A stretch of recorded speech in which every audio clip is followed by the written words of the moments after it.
Okay. We're good to go. Good. Be Okay.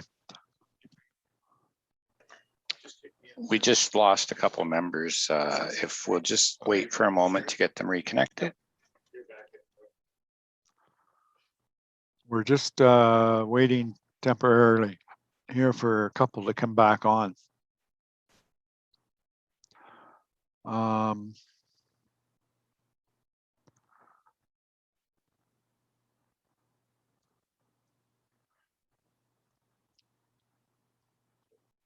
Well, Doug, you're on mine, but Sherry hasn't.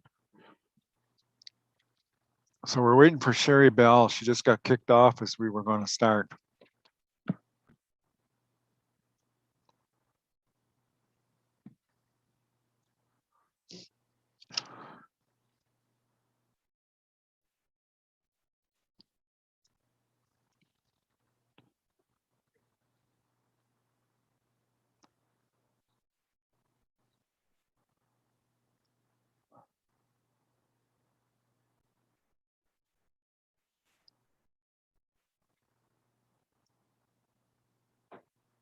Just wait another minute or so here. Oh, that's okay.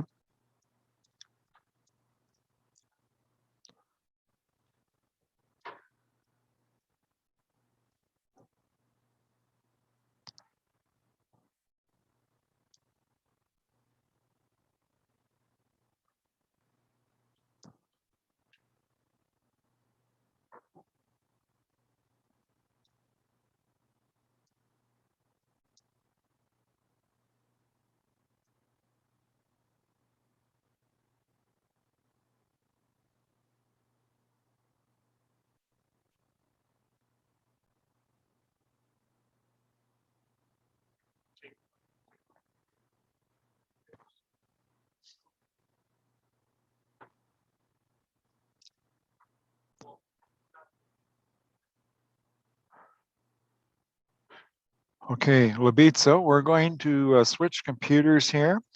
So Sherry is now going to be working off of Dan's computer. So if you can switch the names around, and if Dan can get Sherry's computer going, he's going to work off ours.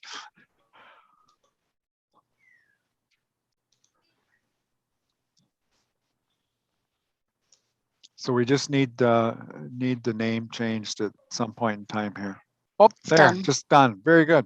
Thanks, Labitza.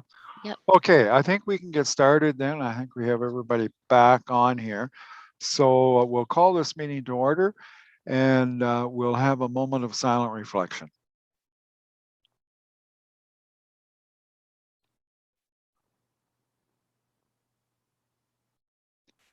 Okay, thank you. All right, first item is confirmation of the agenda. Do we have a mover and seconder to move that? Moved by Councillor Marshall, second by Councillor Rose. Thank you. All those in favor? That is carried. All right, does anybody have a conflict of interest with anything on the agenda tonight? If I don't see any hands going up, but if you do find yourself in a precarious situation, you can always declare it as the night goes on. So the first item to deal with tonight is a call for nominations for budget chair. And Dan asked me why we do this, and it's just kind of historic that we've always selected somebody other than the mayor to be the budget chair at the budget session. So having said that, at this point in time, I'll call for nominations for budget chair. Nicholas? Doug, would you as deputy mayor like to be budget chair this year? If you would, I would nominate you. Do you want to do a poll with everybody else first? Well, I would nominate Doug if you would like to be. I would accept your nomination. Okay. Nicholas. All right. Okay. Do we have a seconder for that nomination? Councillor Harold. Do we have any other nominations for budget chair? Do we have any other nominations? Okay, and last call, Anybody, any other nominations for budget chair? Okay, Bud. Doug, are you going to accept that? Sure, Walt. Okay, well then the floor is yours. All right. So the budget is now started. Who would like to go first? Because there's not much on the agenda except for you to start.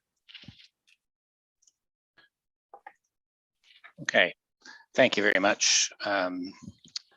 Deputy Mayor Wright, I'll ask Kristen to share the screen. Look at that, she's all over it.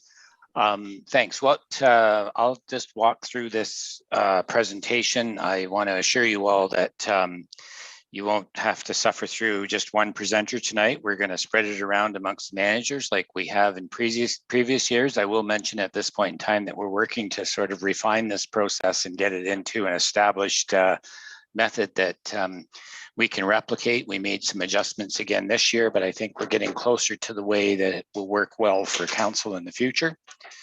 So Kristen, we can go ahead to the agenda.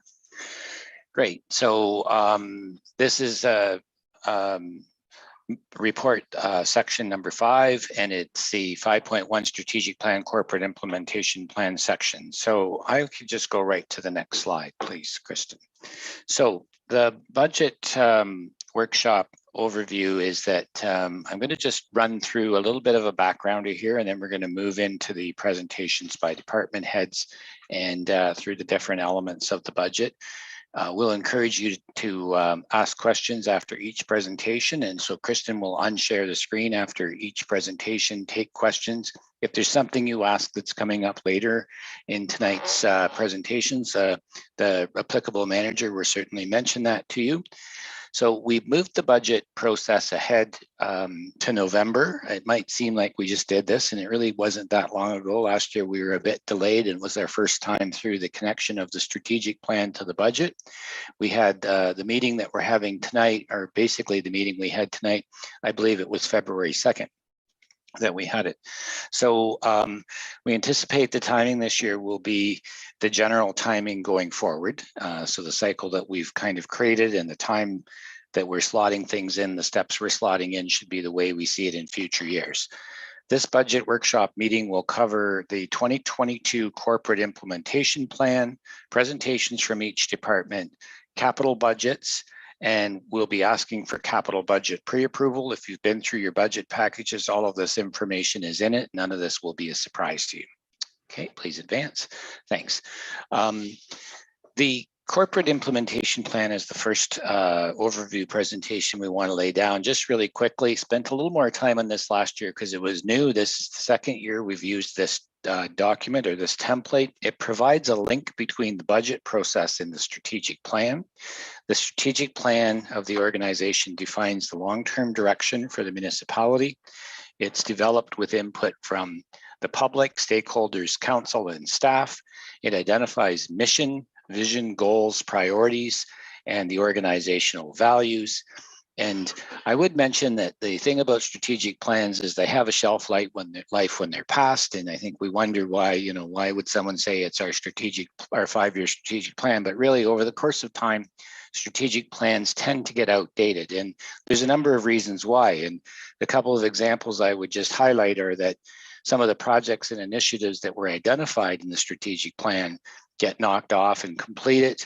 But the other big factor that occurs is that conditions change. And I need not go into that in a lot of detail about how things have changed for us in the last couple of years, but I think everyone would agree that where we thought we would be 2 years ago in terms of a lot of our processes, there's been a lot of change, and we've managed and adapted to that change. And sometimes when you look through the lens of an approved strategic plan, you think, well, those conditions have changed, and we might take on a different tactic than we would have taken on two years ago or 3 years ago. And that just demonstrates that strategic plans need to be kept up to date by regular maintenance. Next slide. So the corporate implementation plan that was shared with the detailed report, it's a detailed document that was shared with the council agenda.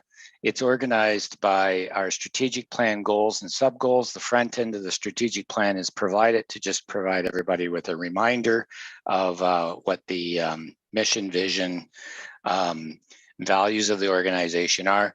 And that corporate strategic plan is also a living document. It allows for an annual review where we can consider the strategies that we've implemented over time. And the process of looking at the work that we're doing under the kind of discipline of looking at goals and sub-goals allows us to ensure that we're addressing our strategic plan. And it also gives the managers an opportunity to turn their mind to whether or not there's additional work that we did under a particular goal or sub-goal, or whether there's projects that have become irrelevant under that goal or sub-goal. The accountability back to council is that we're using the corporate implementation plan as a way to report back to council on what we plan to do in 2021 in this case, how we did with those things, what additional work we did, and what work we plan to do in the coming year. And we also have given ourselves the ability to identify projects that aren't necessarily only 2022 projects, but also projects that might be 2023 or beyond, to kind of give council an indication those projects are coming. So next slide, please, Kristen. So that corporate implementation plan was provided in detail with your council information package. We realize that it's a very in-depth document, and we hope that the councillors have had a chance to go through it.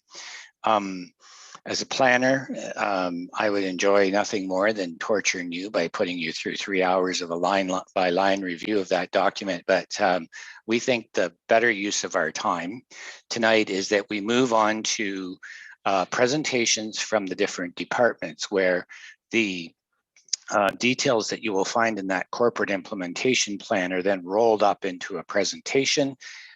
You'll see from each department head a bit of a review of how things went in the previous year, what things they have planned for the coming year and in future years. And they're also going to talk about each department head that has capital projects will mention their capital projects, and especially those that they've got both operational and capital projects underway. You'll see them highlight that. The department plans are high-level plans of work to be completed. It's really a planning document for us to think about what we've got that we want to tackle in the next year. It's organized and presented by the departments. And I can't emphasize enough that while this is a strategic exercise, we think it's very important that we share with council our strategic initiatives, but also our operational initiatives, which together form the work plan of departments for the coming year. Next slide.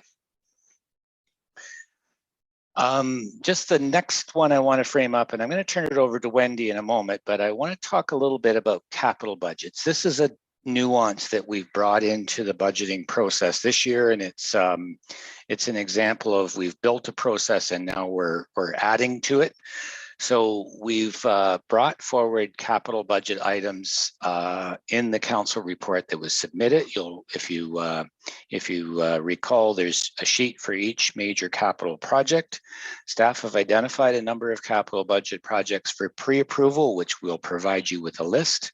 We'd like to show you that list of pre-approvals tonight so that we can get going on that pre-approval process. So the kinds of factors for what we've identified for you for pre-approval are projects that require a long time for procurement, or projects where we want to get out in front of contractor availability. And we've often pre-approved projects like this in the past. Often our operations manager, Mike Kramer, will bring a report to council, and on a case-by-case basis, we'll ask council to make those budget pre-approvals so we can get started on procurement.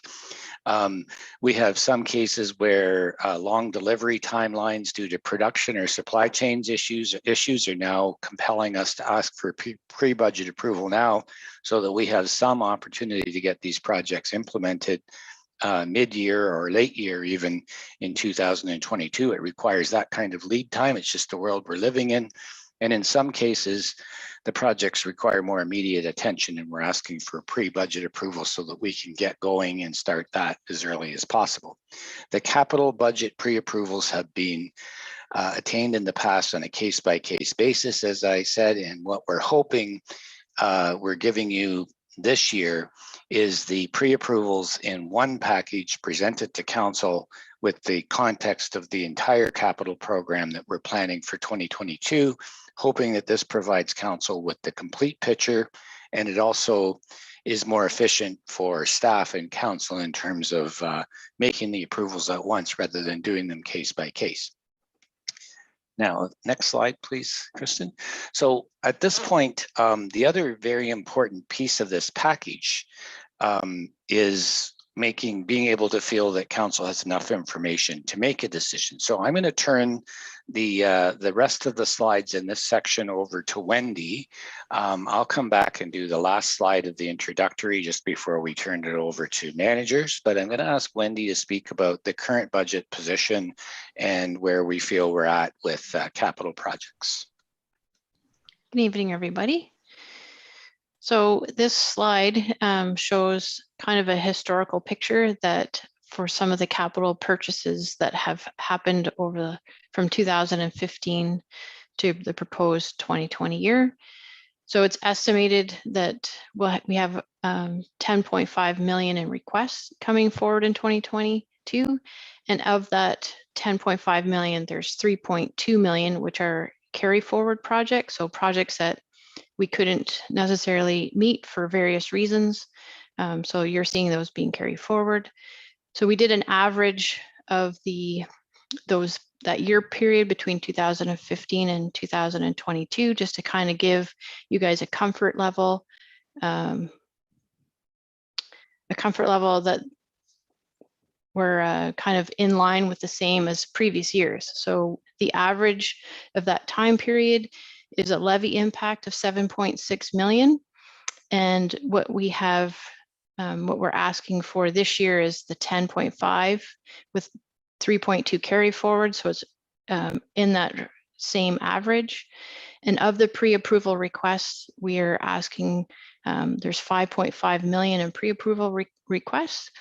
3.7 of those are non-user fee related departments, and 1.8 is user fee related. So that's water and sewer, storm, and building.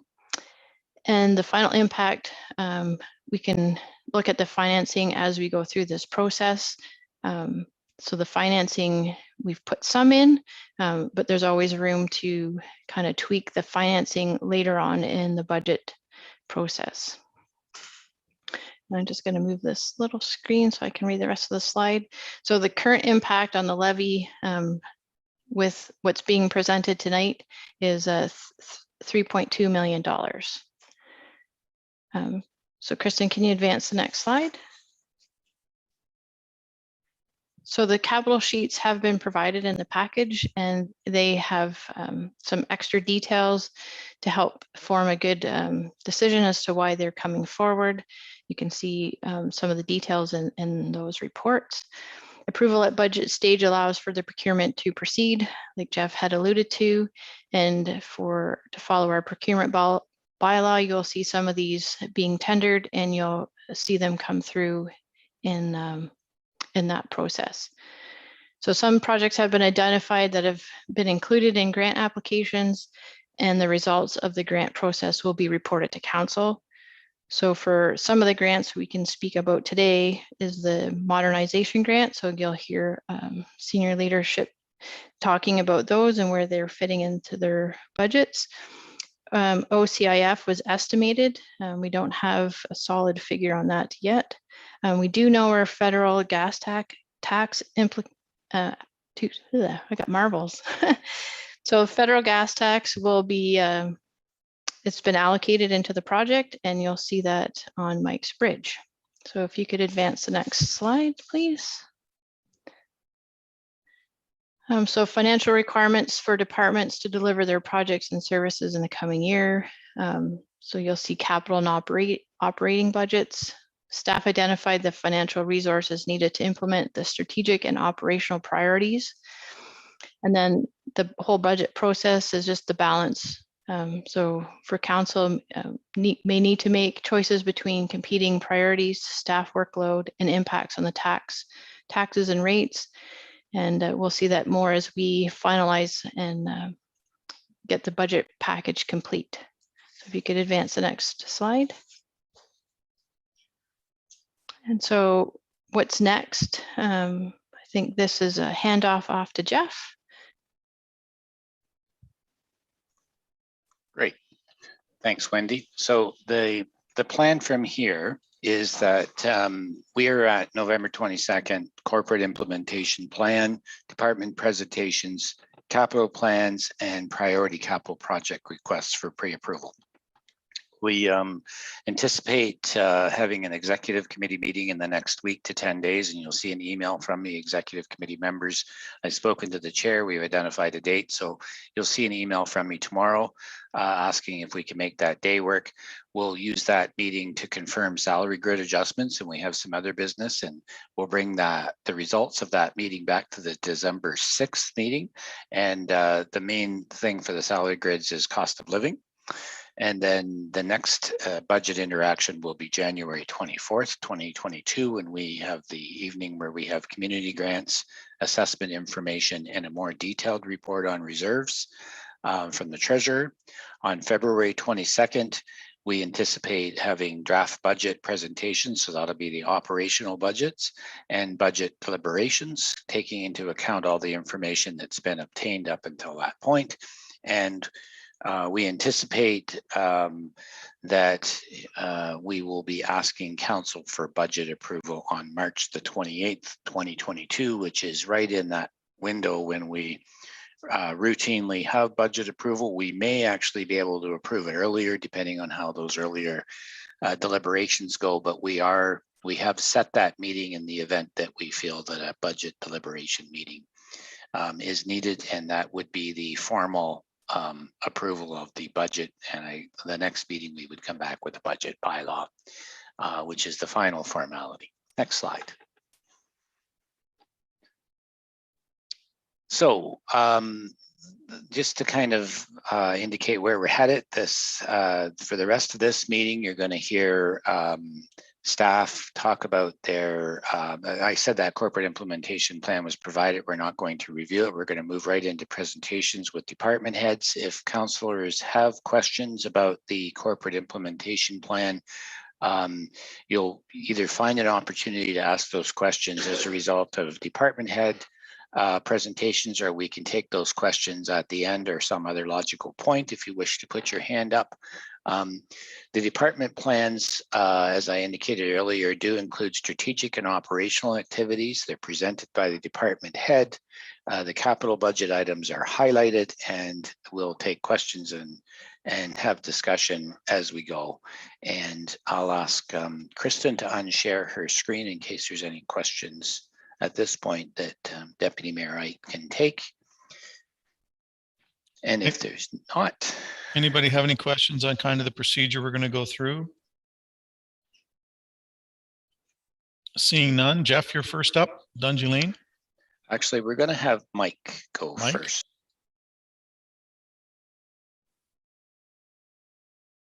So Kristen, you can share the screen again.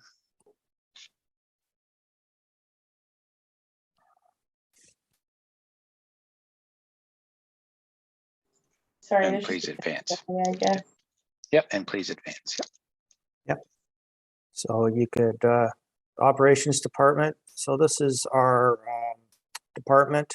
There's been no changes over the last year. The only changes that we have is a couple of personnel, and they've retired, and we've had a couple of new hires. But other than that, nothing has changed. Next. So what do we do? Roads, of course, we manage over 520 kilometers of roads. We now have 119. Henry Street has been added to that figure, so we are now one bridge more.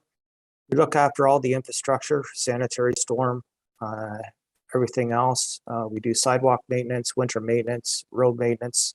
It's a fairly large department.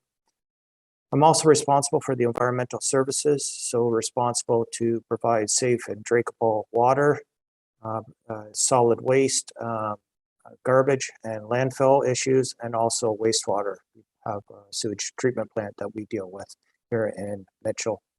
Next.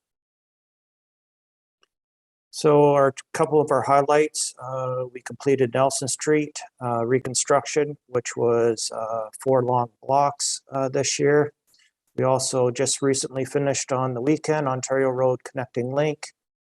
They were hoping to line mark that road today. However, there was too much salt on the road. We also tidied up West Street, Clayton Street, and Toronto Street resurfacing from previous year projects. We completed line 53 rural resurfacing. You might remember that we also had line 21 and line 24 also a part of that project and approved capital budget for 2021. However, because of the pricing and the group tender that we participated with Perth County, we decided to defer those projects to this year, 2022's budget, and we completed an additional section of line 53. We completed some bridge structures. We completed 028F, which is a boundary road with Perth South on Road 140. And we did 2 structures in Mitchell here.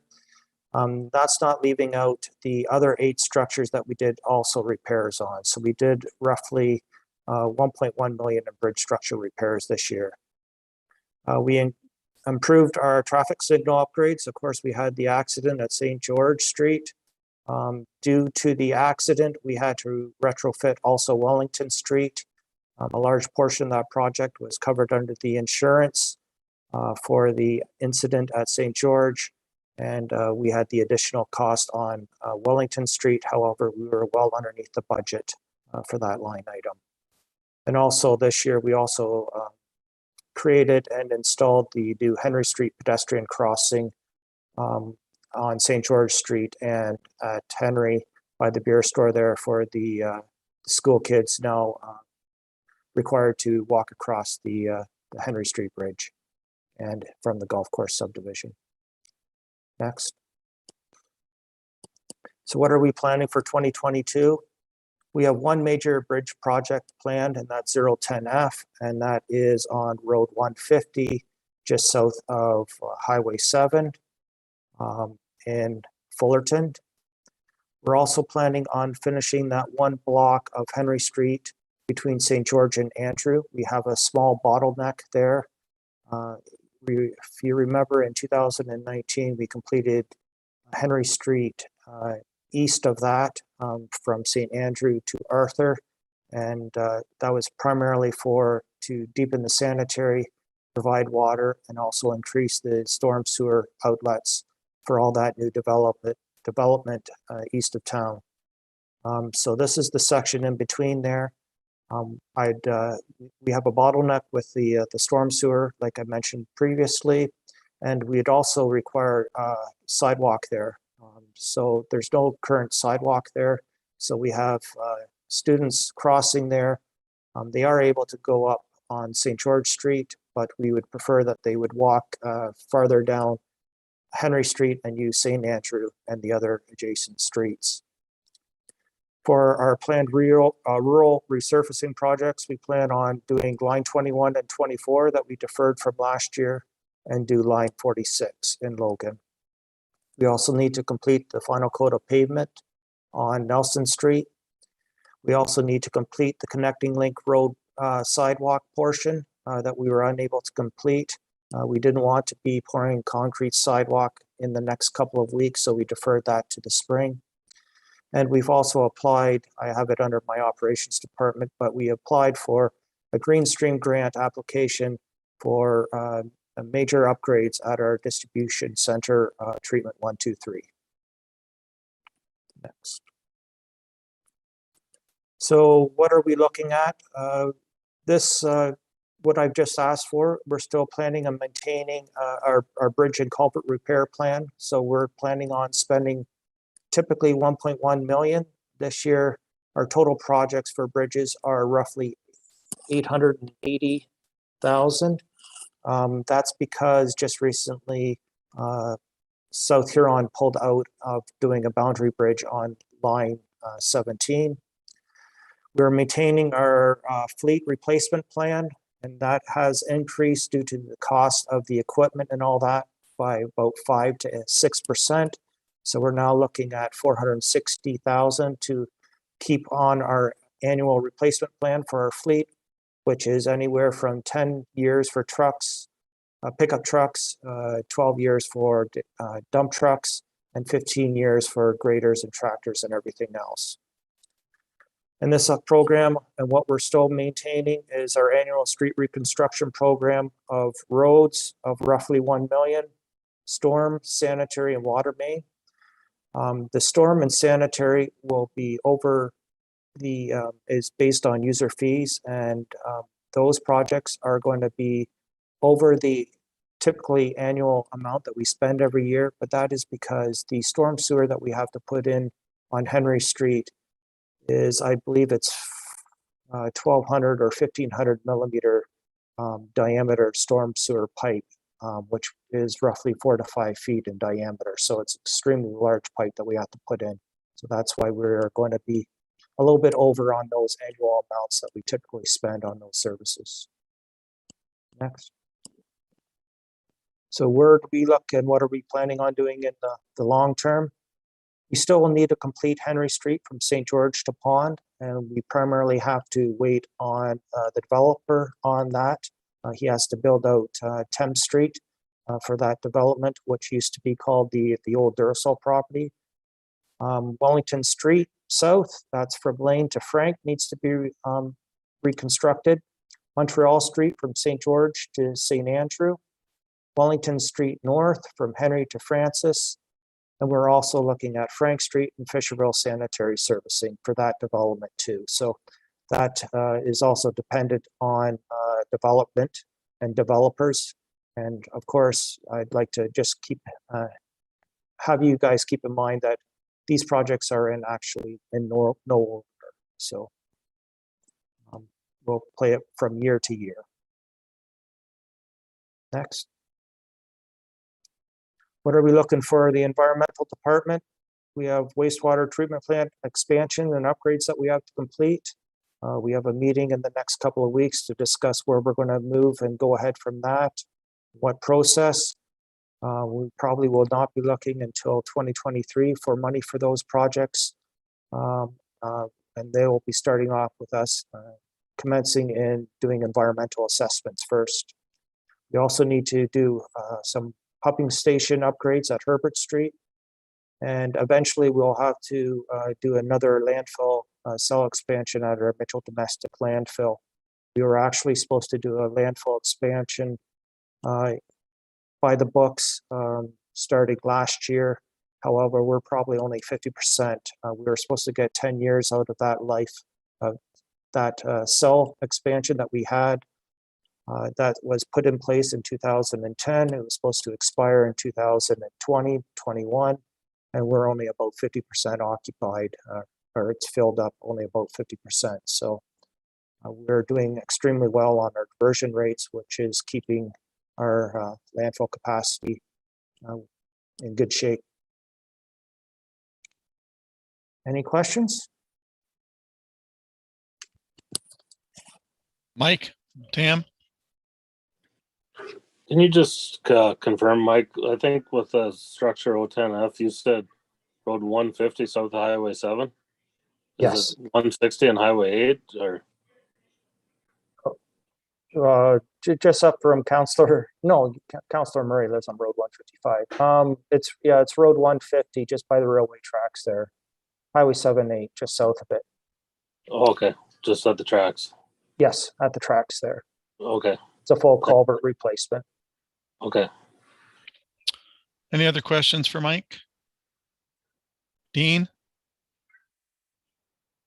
Through the chair, Mike, was there ever, this goes back a little bit, discussions about leaf collection. Was there ever any reconsideration of a separate unit to replace the old unit for leaf collection in Mitchell Ward? Or what's the strategy there? Well, we discussed this 3 years, and council decided that we were going to a bagged system, leaf pickup system, considering the costs. And it's actually working out fairly decent. We wish that everyone would use paper bags, which would make it a lot easier on my staff having to spend time to rip them open. And however, if you look, this year is a perfect example. The weather and the elements, it was so wet and we had snow and everything else, and the leaves keep on seeming to fall later and later, that if we went back to the way we were doing it, we wouldn't be able to do it. They would just be too wet and we wouldn't be able to pick them up with a unit. So the way that it is right now is probably the best way that we could possibly be doing it, considering the elements that we're dealing with on an annual basis. I know the residents, it's a little bit more work, but it's a lot easier and we're able to do it. You have a follow-up, Dean? I did. Have you done an analysis, Mike, on the labor cost so far versus the equipment cost, just to see how those two numbers compare to each other? Well, we just finished the leaf pickup on Thursday and we did a final run on Friday, so I haven't been able to do that for this year. But based on last year's numbers, we were typically spending close to 40,000 with the unit. And based on last year, we were around close to 22 to 25,000 for labor for leaf pickup. So it was a reduced cost. Anyone It's else? hard to tell, Dean, to get an actual cost, because also it's hard to account for all the pickups and the fuel and everything else. I can appreciate, some of the data might be a bit incomplete, but I just wanted to get a general sense of what the difference was between the old method and the current method. Thank you. Seeing no other questions, Mike, are you continuing on? I don't think so. Okay, well then You I want me to can't do see someone who's doing else's next. budget? No. Who? Darcy is next. Yes, thank you, Deputy Mayor. My first slide here, I got some pictures that I'm just going to quickly go through. The first picture is the electrical panel. That's our new electrical panel that we put in this year, which has been great. We've had our wrinkles with it, trying to get it used to our plant, but everything's working good now. Second is the accessible playground at the Lions Park that the Optimus Club fundraised for and put in, and I think that is something that has been very well used and very valued in our community. And the third picture is the pool, and the pool I put in just because of the accessibility stuff that we did there with the pool lift, the adult change table, and the accessible washroom that we put in has been great, and it's allowed for as many residents as possible to use the facility. So I know as staff, we're very proud of that, and as council, we should be as well. And that's the layout of the department. Of course, the change with the facilities lead hand overseeing the facility attendants and park staff was new this year, and we have implemented that, and it has been going very well. So I thank council for allowing us to do that, and it's working very well. Next slide. And our service areas. So the parks, community facilities management and operations, we do bookings, we do the maintenance and cleaning, as well as the capital projects at all the community facilities, including the OPP station, the municipal office. We help out with maintenance and cleaning at the libraries and the fire hall. And we are doing a little bit in the youth center to get ready for programs. Delivery of quality programs. So that has been something that we've really taken over the last couple of years. And Abby and now her maternity leave replacement, Hannah, have done a great job getting programs started. We've got a lot of new programs. We've been able to get a lot of grants to start up programs. And obviously, we're just starting to hit our stride now that COVID restrictions are starting to lift. But we are very happy with seeing the program participation throughout West Perth. So that's something we're very proud of. Next slide. Municipal facility maintenance. So I kind of spoke about that earlier with all the facilities that we maintain. We do the maintenance cleaning, we do health and safety inspections at all of those facilities, as well as any capital projects or even operational projects that we need to for maintenance. And the thing that's new to us this year, which I want to thank Mike Kramer and as well as council for their patience and assistance as we, as our department took over the upkeep of trails and passive parks, This is something that's new and we're getting excited about it. And next year will be that much better as we've learned the ropes. But that includes grass maintenance, plants and flowers maintenance, and trail maintenance. Next slide. So our 2021 highlights was obviously getting the municipal office started and getting ready for tender of that and awarding tender. Considered Kenderson Pavilion ISIP grant, being able to obtain that was great. We are getting close to being tender ready for that project, which is exciting, and we're hoping to do that early in 2022. Accessibility upgrades at the pool, which I talked about earlier, were definitely something that was needed and something that would be valued within our community. Upgrades to the refrigeration system, which is the electrical panel that I showed in the picture. We're excited about that. Gives us soft starts on the compressors and some data that we didn't have before. COVID operations and accessible additions. I think that's probably the thing that I'm most proud of in our department. We've had to change with the provincial and federal regulations, as well as health unit regulations. And I think I got to give most of the credit to my staff, right from my recreation coordinator, working on all the documents that we need and making sure the user groups are aware of all the changes, right down to the facility attendants, facility attendant assistants. They're on the front line doing it every day, working with it, promoting it, and they did a great job. So we're very proud of the COVID operations that we've been able to do.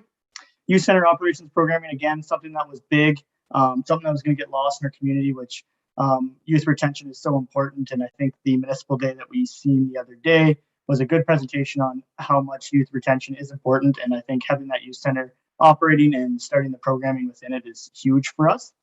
And I kind of touched on it earlier, but the added program inventory, from pickleball to volleyball to our cooking with class, all of these programs have been a huge hit, and I think the community values them, and we're going to continue to grow in the coming years. So we're pretty excited about that.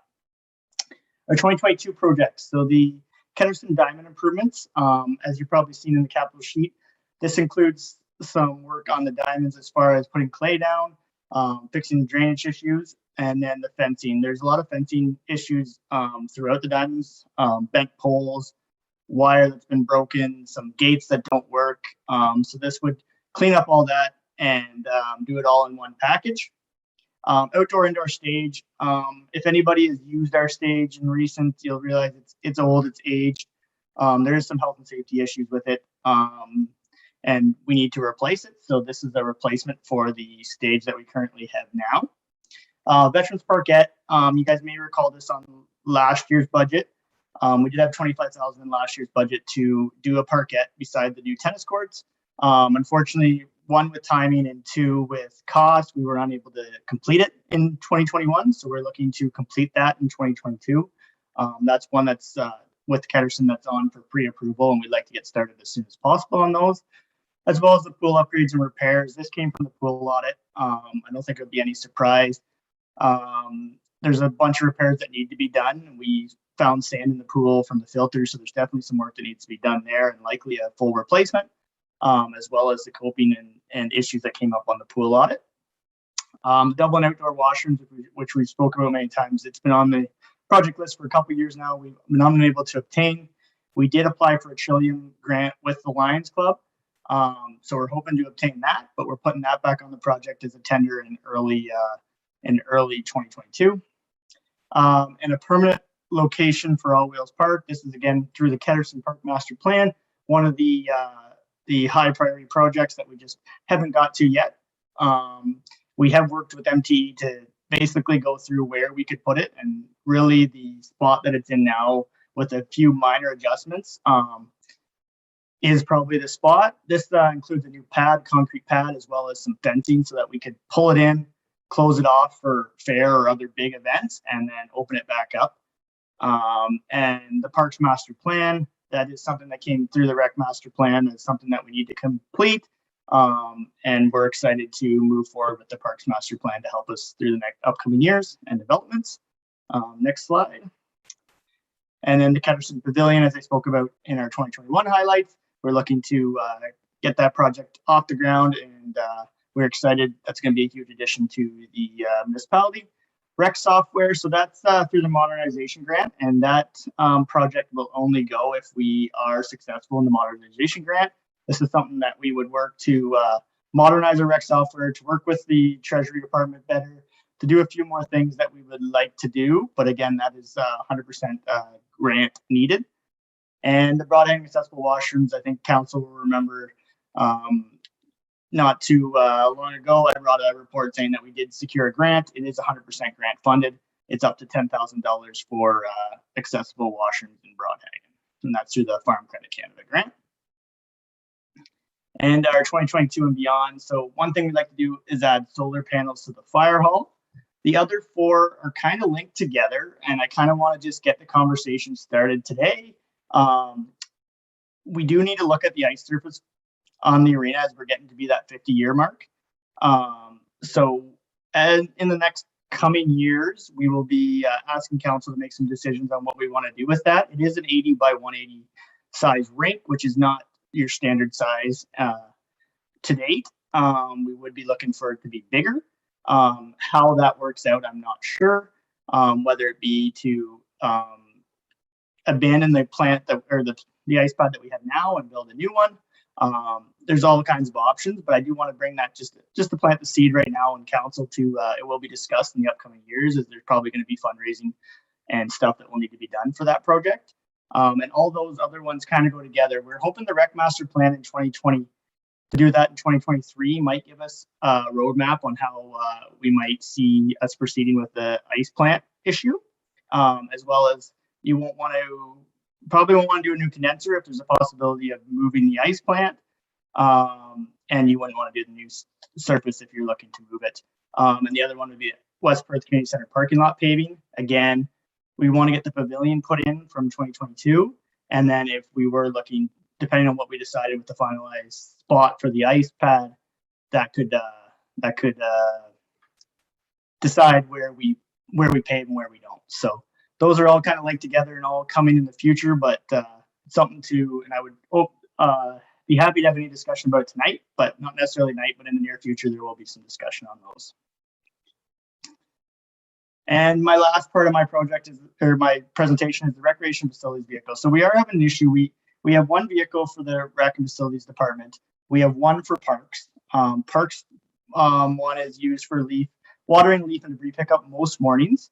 Our other truck is used for the summer students to do trimming pretty much daily, if not daily, for most of the day, whether they're going around to the library, OPP station, Lions Park, all the facilities, and they're trimming on a daily basis. So that leaves us with 0 vehicles at the arena.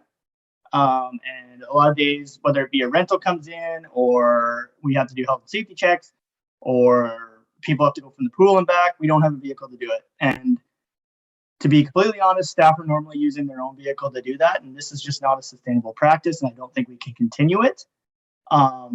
My suggestion was to see if we could get a used truck from one of the departments that were maybe replacing it, whether it be building, operations, or fire. Unfortunately, this year it doesn't look like it's going to be possible due to the shortage of trucks.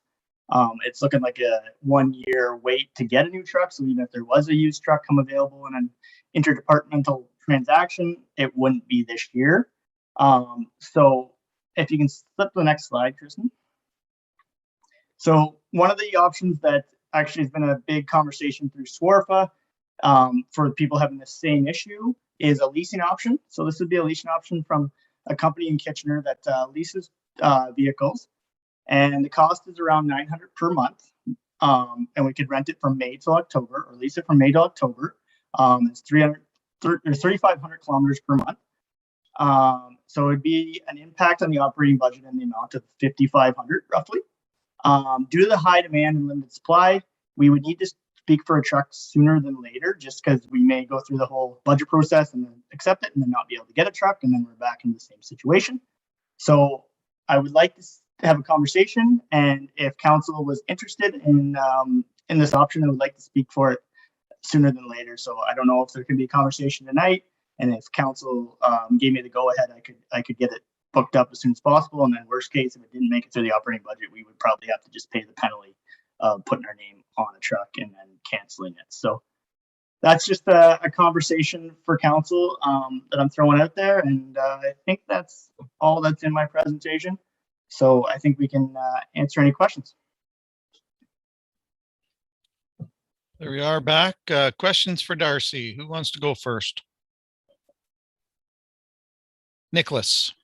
What's the difference, Darcy, between the previous rec and leisure master plan, the parks master plan that you had indicated, and then in the future rec master plan? So the rec master plan that we're talking about is just an update from what we did. They suggest we update every 5 to 7 years, and I think we're hitting the 7-year mark when we get to 2023, might be 6. So that would just be an update to the rec master plan that we previously got. And as I've reported, and I will be reporting again shortly, is we're getting a good way through that master plan as far as recommendations. We've done a great job keeping it a living document, but it does need to be updated. So that would be an update to the rec master plan that we already completed. Parks master plan is more based on parks and just parks, on future developments, what green spaces we have now, what we can do with them, what we should be doing with them, a plan for playgrounds and use and trail network, all of those things brought together. And I know we need to do one, and Jeff might speak better to that as far as the development charges that we need to implement. The Parks Master Plan would help us with those as well. And I see Jeff unmuting. Yeah, I can add that the Parks Master Plan, like Darcy said, is one of the recommended actions out of the Recreation Leisure Services Master Plan. And it's becoming very relevant because we're growing out into West Mitchell on the south side of Highway 8 and West Mitchell on the north side of Highway 8. And in both cases, we have no guidance about whether or not we should be taking additional parkland or whether we should be doing more development on the parkland that we have. As we move beyond our traditional footprint, we need some assistance with knowing that. We also want some, in order to be able to see our work through a climate lens, we want to be able to see if we've got trail linkages and connections back through our community. We're in great shape with trails, but we haven't got a plan for how we move into the new neighborhoods. And it would be most helpful to have the plan laid out before the developers come along and have expectations rather than having to negotiate it on a case-by-case basis after they have those expectations. And then finally, we charge $500 per lot for parks fees. We have built up a nice bit of money that can support our parks planning program and parks implementation, but we don't have the guidance about where to head with that. And we also know that the $500 per lot isn't the equivalent of paying cash or providing land. And so we have to do a land economics exercise to update that amount. And we really need a plan about which parks we would update first and what services we would put in those parks to meet the needs of the community. So it's a pretty complex little project that was anticipated being needed. And this is the year because, as Darcy said, and I can't emphasize enough, the Recreational Leisure Services Master Plan has been an excellent document. I think it's really guided us through a roadmap of how to make our community more attractive to young families and how to use it as a way to retain youth. But it also provides us some pretty clear, definitive answers with questions like, do we need a second arena pad and would a pool be needed?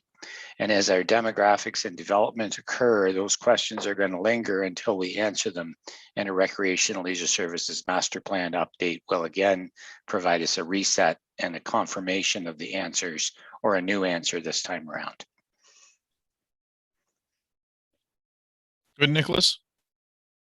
Dean, did you put your hand up? I did, yes. Through you, Mr. Chair, I had two separate sets of questions. I guess I'll start continuing with the Parks Master Plan. So for $50,000, what that's going to be a consultant study or report, or that's my first question about that $50,000 sum. Correct. What are we getting for $50,000? That would be a procured study through a consultant that would look at our green spaces, look at our area, look at our developments, and give us a plan as far as where we go with parks.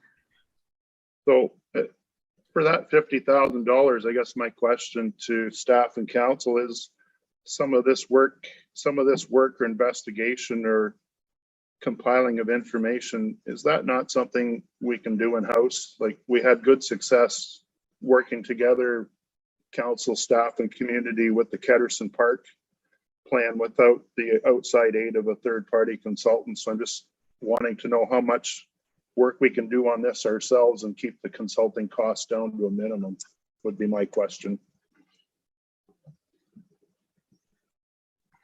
I'm gonna help Darcy with that one, because Darcy and I have been tag teaming this one, and the first thing that we're doing right now is working with the county on a GIS project to create the background layer, which is a big part of that project.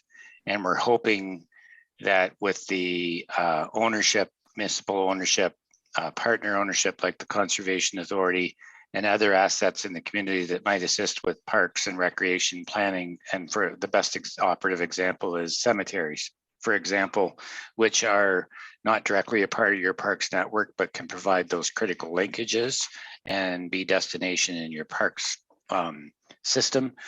That background work's being done now, but the level of expertise that'll be needed to develop parks policies to guide us in the future on policies for new park development, policies for distances for parks, where you should have a park at, where you should have a community park, how you should classify those parks, what policy you should have for what services are made available, and then the demographic analysis of where our parks, what we should be offering in those parks based on the demographic graphics of the neighborhoods are all areas of expertise that I don't think we have in-house. I also think we need to do a detailed GIS model to just confirm household distances to every park asset, which is like a siting exercise that, you know, on a park level. So those are the kinds of tasks we would anticipate. We got a couple of really good examples of work that's being done with Saga Beach. Perth East just did one, but it was much more granular than what we're thinking about. We need the broad parks plan. And we might, you know, we talked to a consultant to get an idea of the work plan, and they said in the $50,000 range.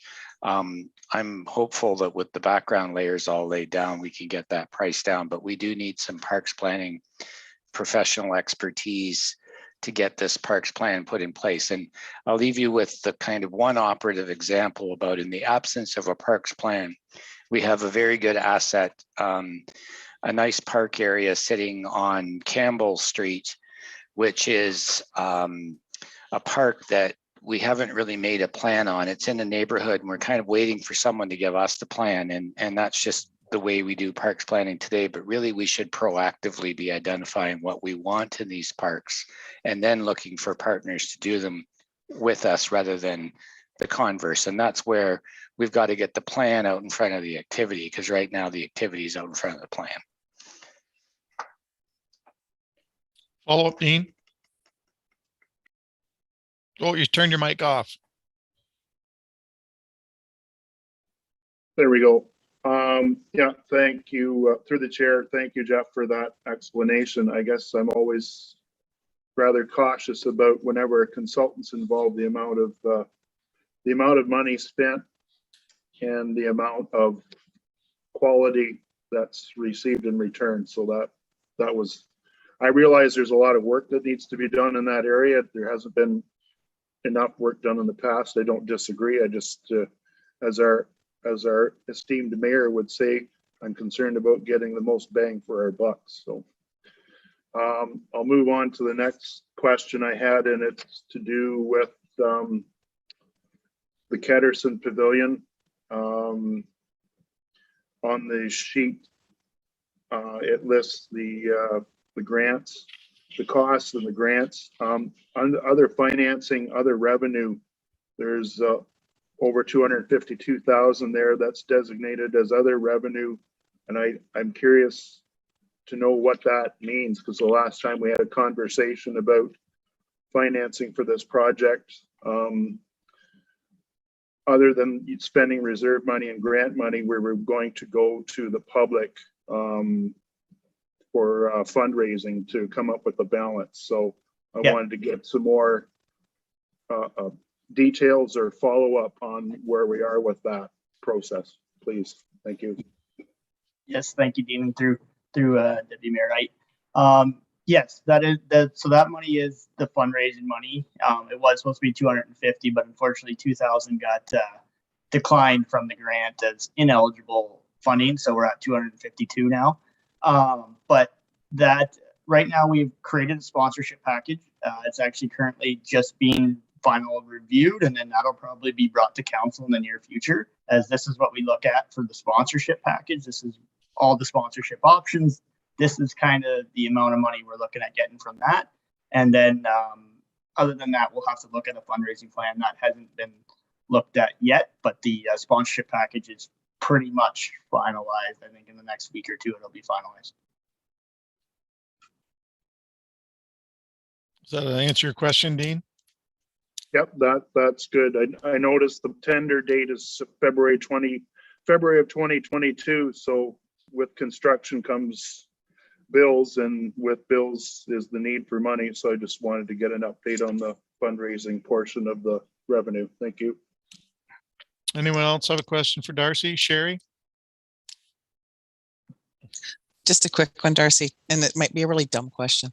Have you ever considered, or is there a consideration, maybe instead of a pickup truck, like a small van, like a cube van or a smaller van where you could put your working equipment and tools and lock them in it and keep them in it out of the rain? Just a thought, like when you're looking for trucks and they're a hot ticket right now. Absolutely, yeah, and we would be open to that. I don't think they're that much easier to grab right now. But yeah, absolutely. We just thought if we could get an interdepartmental one, like if building was done with theirs, we could get theirs, and it would work for what we wanted for a nice cheap replacement. Right. But unfortunately, that just doesn't look like that's going to happen this year. But I know there is a couple of my staff that would really prefer a cube van for that exact reason. So it's definitely something that's investigated. I'm just more looking for council's blessing to try to get us through this summer and then go from there. Right. Yeah, I just kind of thought that too, for practicality. If you're going to end up having to get something new or relatively new, maybe a small cube van or something for your tools would be better. Anyway, okay, that was my question. Thanks. Anything else for Darcy?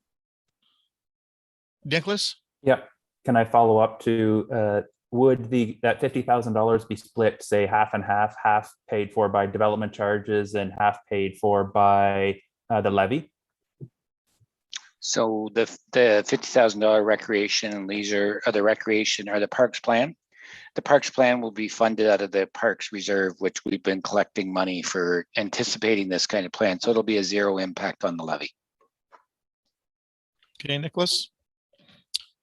Okay, Darcy, seeing no one else, thank you very much. We will move on to Bob McLean, the building department.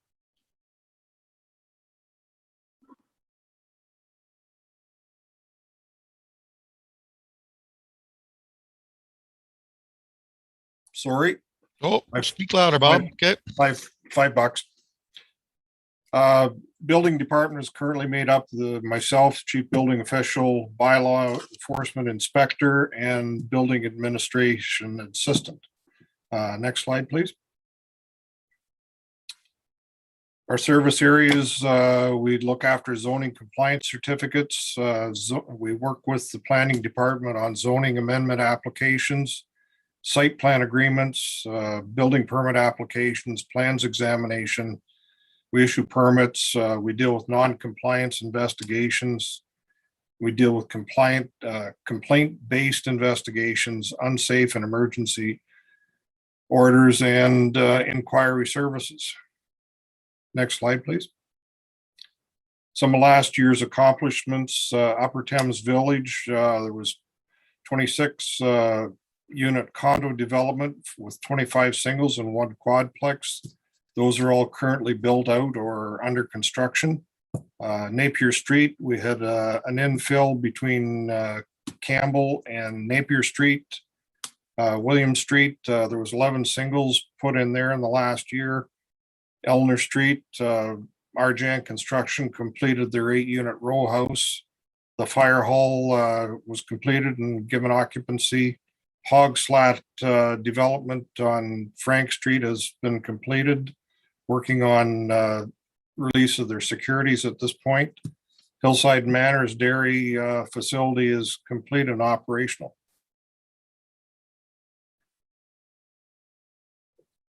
Building Department 2021 updates, East Haven developments.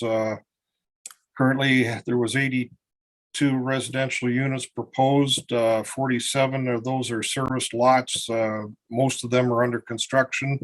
And the extension of Henry Street has 36 unserviced lots. Those are all medium density developments. The Ritzville expansion is closed in now, so that's good news for the contractors. Riverside development, we have 10 serviced lots, 5 on Pond Street, 5 on St. George Street, and the Thames Avenue extension has to be serviced yet. Wimple Street on the east side between north of Huron Road and Park Lane, we're just completing services on 30 residential units on the east side there. Waiting on stage 1 servicing for that confirmation.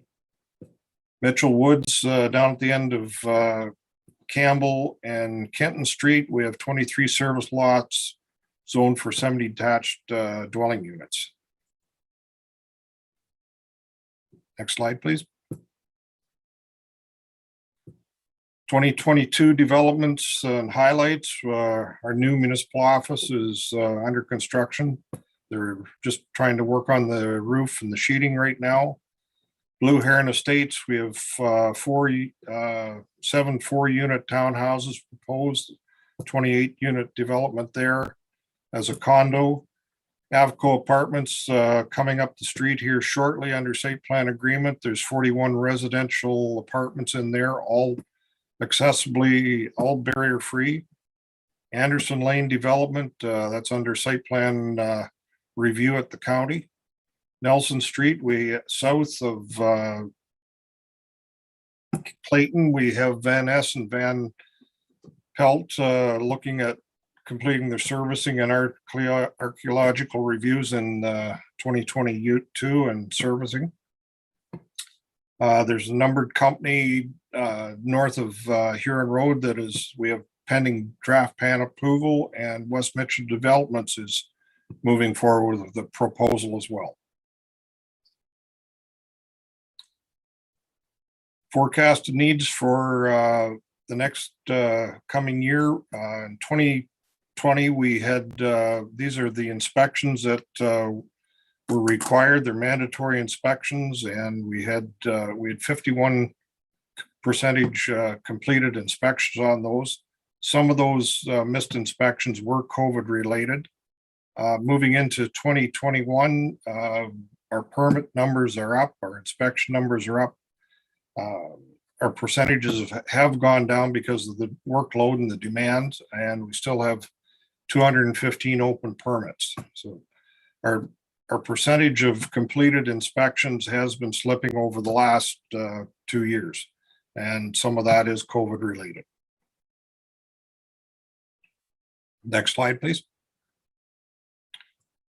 So in 2021, these are our residential starts. So with our residential starts, we are seeing an increased demand for inspections and all the work that goes into residential units. It's interesting to note when we started with our cloud permit program last year, about 15 months ago, it greatly improved the efficiency of the department. We're handling the permits very efficiently and very fast. The contractors like it. One of the things we did do with that introduction of that software program is we consolidated our building permits, plumbing permits, and sanitary permits all into one permit. So with the actual residential starts, both in town, out of town, and replacements, we could add another 100 permits to our current list, and we are well over 300 permits to the end of October for the year. Next slide, please.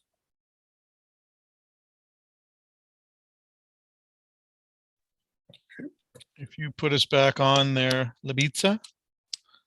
So I can, just so I can see everybody in case there's questions. Sorry, I just wasn't sure if I'd skipped a slide. Does anybody have any questions for Bob?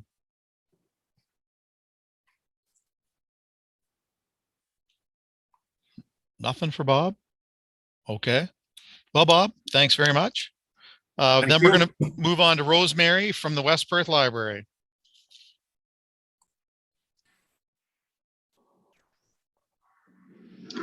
Good evening. Thank you very much. The library is a community hub which allows people to gather, to connect, and in which we can provide programs, services, and collections that are of interest and need to the community. Now, last year and this year were not typical years, but we look forward to getting back to that. Essentially, it's an information and referral public service. We're funded largely by the municipality, but we are governed mainly provincially under the Public Libraries Act. Next slide. It has one branch and we're open 6 days a week. We have just recently extended our open hours. We're very excited about that. It's in a historic Carnegie building from 1910, and it was renovated for accessibility and to expand its footprint in 2008. We're very happy that this year we saw a 13% increase in the number of patron visits and an 11% increase in physical items borrowed compared to last year. Again, these were not typical years, but we're very happy to see that people are returning to the library for access to the resources and that that's moving in the right direction. And of course, there was an increase of more than 26% of digital downloads. That is the one area that actually went up last year and this year, understandably so. And the library's current physical lending collection is valued at approximately 1.6 million. The electronic resources at over 1.2 million, which gives a value back to the community of approximately $311 per resident per year. And these are resources that we share with other libraries in Perth County. Next slide. The staffing at the library, there's actually one box missing here, and that is the library board. The library board currently consists of 8 members, and they oversee the governance of the library. They give direction to me and to the library staff by way of a library strategic plan, which gives us a focus in terms of where we put our time and our energies in terms of programs, collections, and services. So currently we have 2 library assistants, 1 library clerk, 3 library programmers. We have 2 student pages, and we also have a Friends of the Library adult volunteer group. And we're very much looking forward to re-engaging them as we go back to in-person programming and services. So the Perth County Information Network is made up of the 5 communities in Perth County and their libraries. So that would be West Perth, North Perth, Perth East, Stratford, and St. Mary's. These 5 community libraries share our resources. These are resources that individually we may not be able to afford, but together we can, and that increases the access for all of our library patrons in each of these communities. So we are a part of that network. We're also a part of the Ontario Library Association, as are almost all public libraries in Ontario. And this provides training and interlibrary loan and other opportunities. We're part of the Federation of Ontario Public Libraries. This is a group that is a liaison between public libraries and the provincial government in terms of, they've been very instrumental in the last year and a half in terms of COVID requirements, et cetera, throughout the pandemic. So again, they do provide a liaison, and in some cases, they interpret legal issues that libraries need to concern themselves with, especially when there are changes to legislation, as there have been in the last year and a half.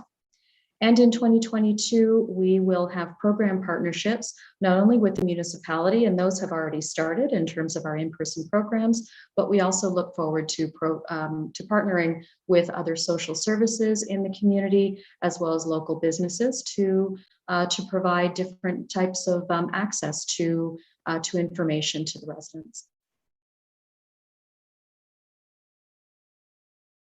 In terms of the 2021 highlights then, I've put them in a chart that outlines the 3 plans that the library participates in. So first is the library's plan.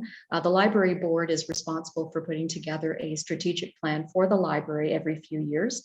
There is also the municipality strategic plan, as well as the recreation and leisure master plan that the library participates in as well. So in 2021, we were reaccredited with the Ontario Public Library Association. So we were very pleased with that. And again, that provides training and other resources for libraries. We updated board policies and library policies. We increased the open hours, which we were very excited to do.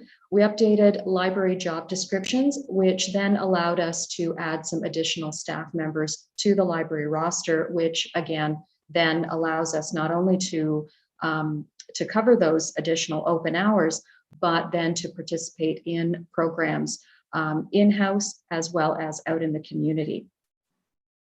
We identified and filled gaps in our collections, and this was through software that was made available because we are part of the Perth County Information Network, and we updated materials for currency and relevance. There's the Ontario Library Association conference, which they have annually in Toronto. This year it was held virtually, and because it was virtual and we didn't have to all hop over to Toronto, which is not terribly convenient, but because it was virtual, we were actually able to all participate in those training sessions and opportunities. So that was, it's a wonderful opportunity for us to speak with other libraries in the province, some that would have a very similar size to us and other similar issues, so that you're able to confer and to network with your counterparts in other communities. We also were able to introduce a new website, updated print management, and branding with a new logo. Next slide. There's a memorandum of understanding that we have that is currently under review with the municipality, and this outlines the different ways that municipal departments are interacting with the library in terms of, HR, IT, that sort of thing. We have capital projects to update some of the renovations that were done in 2008. We've created a programming plan, and this outlines the 8 different literacies that the library supports through its programs, services, and collections. It also identifies skill building opportunities, and it also identifies where we can partner with other organizations in the community. And there was also a library room rental policy that was updated by the board this year. Next slide. So for 2022 and beyond, we're going to be looking at a staff succession plan, ongoing training for staff and board members. As I mentioned, we'll be returning to in-person programming, and we're going to refresh tech equipment as per the Perth County Information Network schedule. It is actually through the Perth County Information Network that we have our IT support, and they have an equipment refresh schedule, so we participate in that. We're also going to be looking at maker activities and programs. So maker is just a fancy way of saying hands-on learning. So these are activities and programs that complement school initiatives for STEM and STEAM learning. STEAM is science, technology, engineering, arts, and math. So there are a lot of initiatives in the schools for hands-on learning for students in these particular areas, and the library looks forward to assisting that by offering those programs and various activities as well. And we're also, again, looking at community partnerships to fulfill our programming plan and the 8 literacies that we support. Next slide. We're very happy to be launching the Visiting Library Service with our Friends of the Library support. Visiting Library Service is a way for us to deliver library materials to people who are physically unable to come into the library. It's not a delivery service per se. It is specifically for people who are not able to come into the library. So this is an accessibility issue. And because we can now begin to go out into the community and re-engage with our volunteers, this is something that's going to be possible for us to start in the near future. And we will be creating programs once again to encourage intergenerational learning and provide opportunities for teen volunteer hours as well.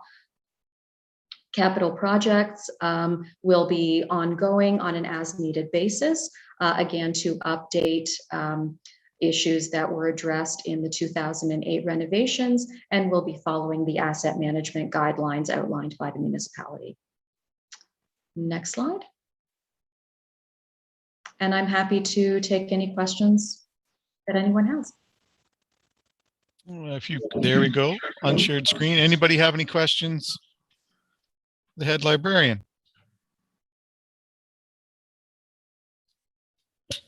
I see none.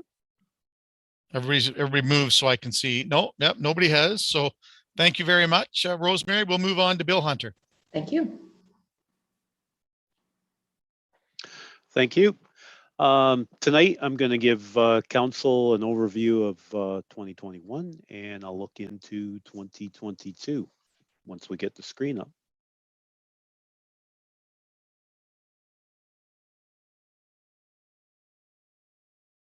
There we go. Perfect. You can go to the next slide, please. The fire department structure. Currently, our staff sits at 26 members, with myself, the fire prevention officer, and our administrative assistant, contracted through a shared services agreement with Perth East. Next slide.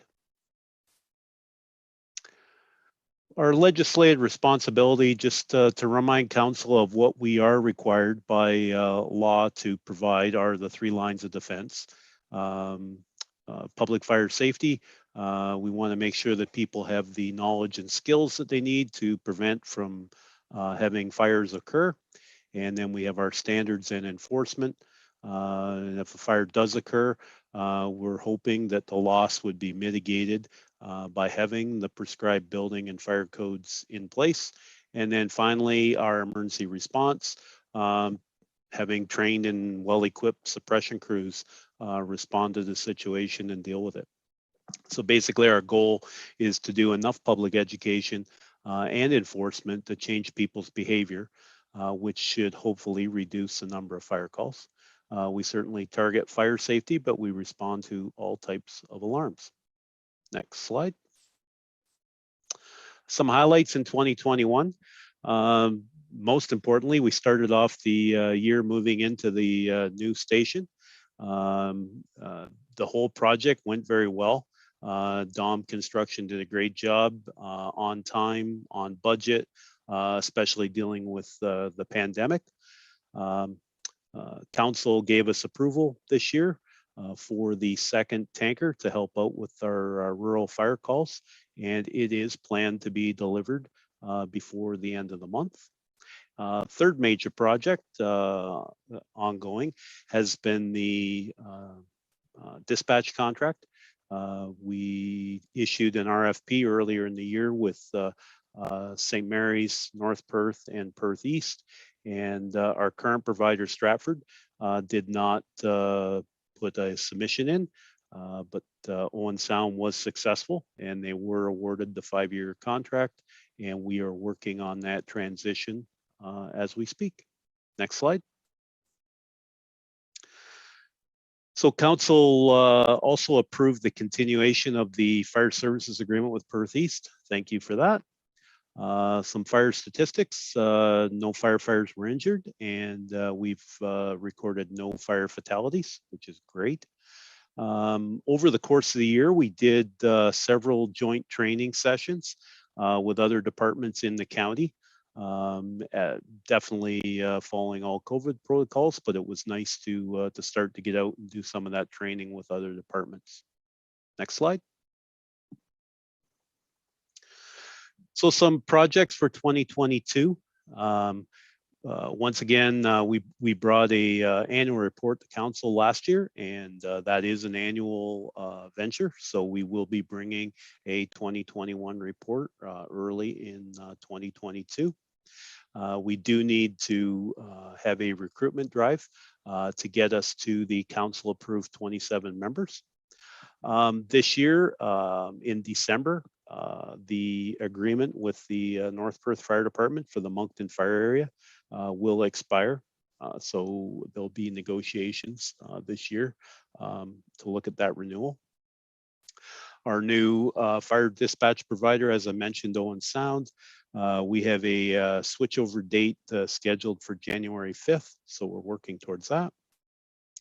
And as always, we work with all other West Perth departments to help everybody meet their strategic goals. Public education is certainly going to continue to be our priority, even though COVID's changing the way that we do it. And as I mentioned earlier with the fire services agreement, this is a new agreement starting first of the year, and we're looking forward to that, working with you for another 4 years. Next slide. So 2022 capital projects, we have a few. We'd like to replace the 2008 pickup truck.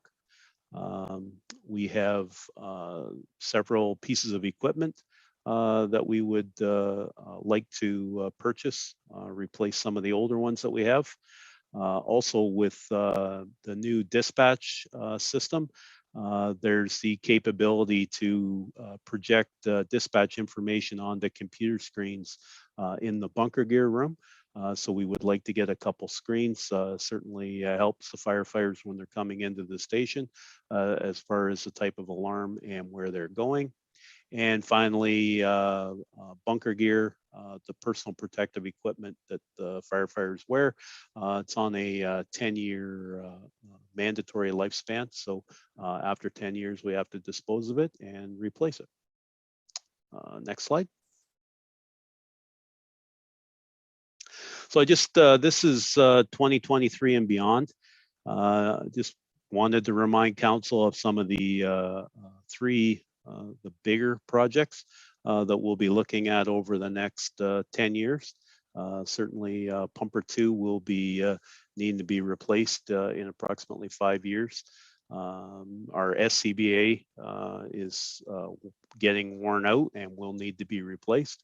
And after that, we go all the way to 2034 before our next large apparatus will need to be replaced. Next slide. Any questions? Questions for Bill? Mike, Tam. I didn't see the siren on there as one of the projects, Bill, and I know I keep mentioning this every once in a while, but I hope we're not losing sight of this. This is supposed to be done, you know, by this time. So I hope it's at the forefront of some of these 2022 projects, if not this year. Yes, the siren will get done. Thank you. Anybody else? Any questions? There's a used pickup truck that could go to Darcy there, a 2008 Dodge, I believe it is. Well maintained. Dean? For you, Mr. Chair, could you go back to the last slide there, the look ahead slide, the pumper and the SCBA gear, please? Okay, that's good, thanks.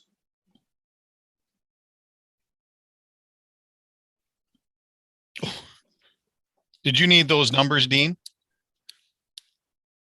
Is that what you're writing down? I just wrote them down quick. No, that's fine. 675, 250, and $1 million. Yeah, that's Okay. good. Thank you. All right. No other questions for Chief Hunter?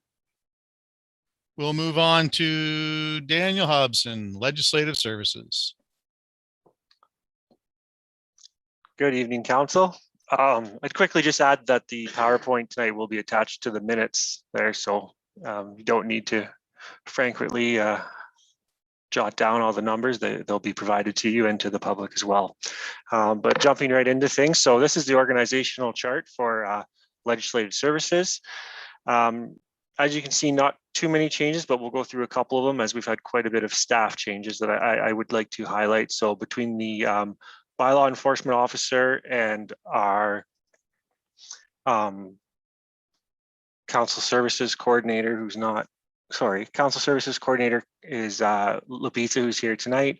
She joined us early this year in March.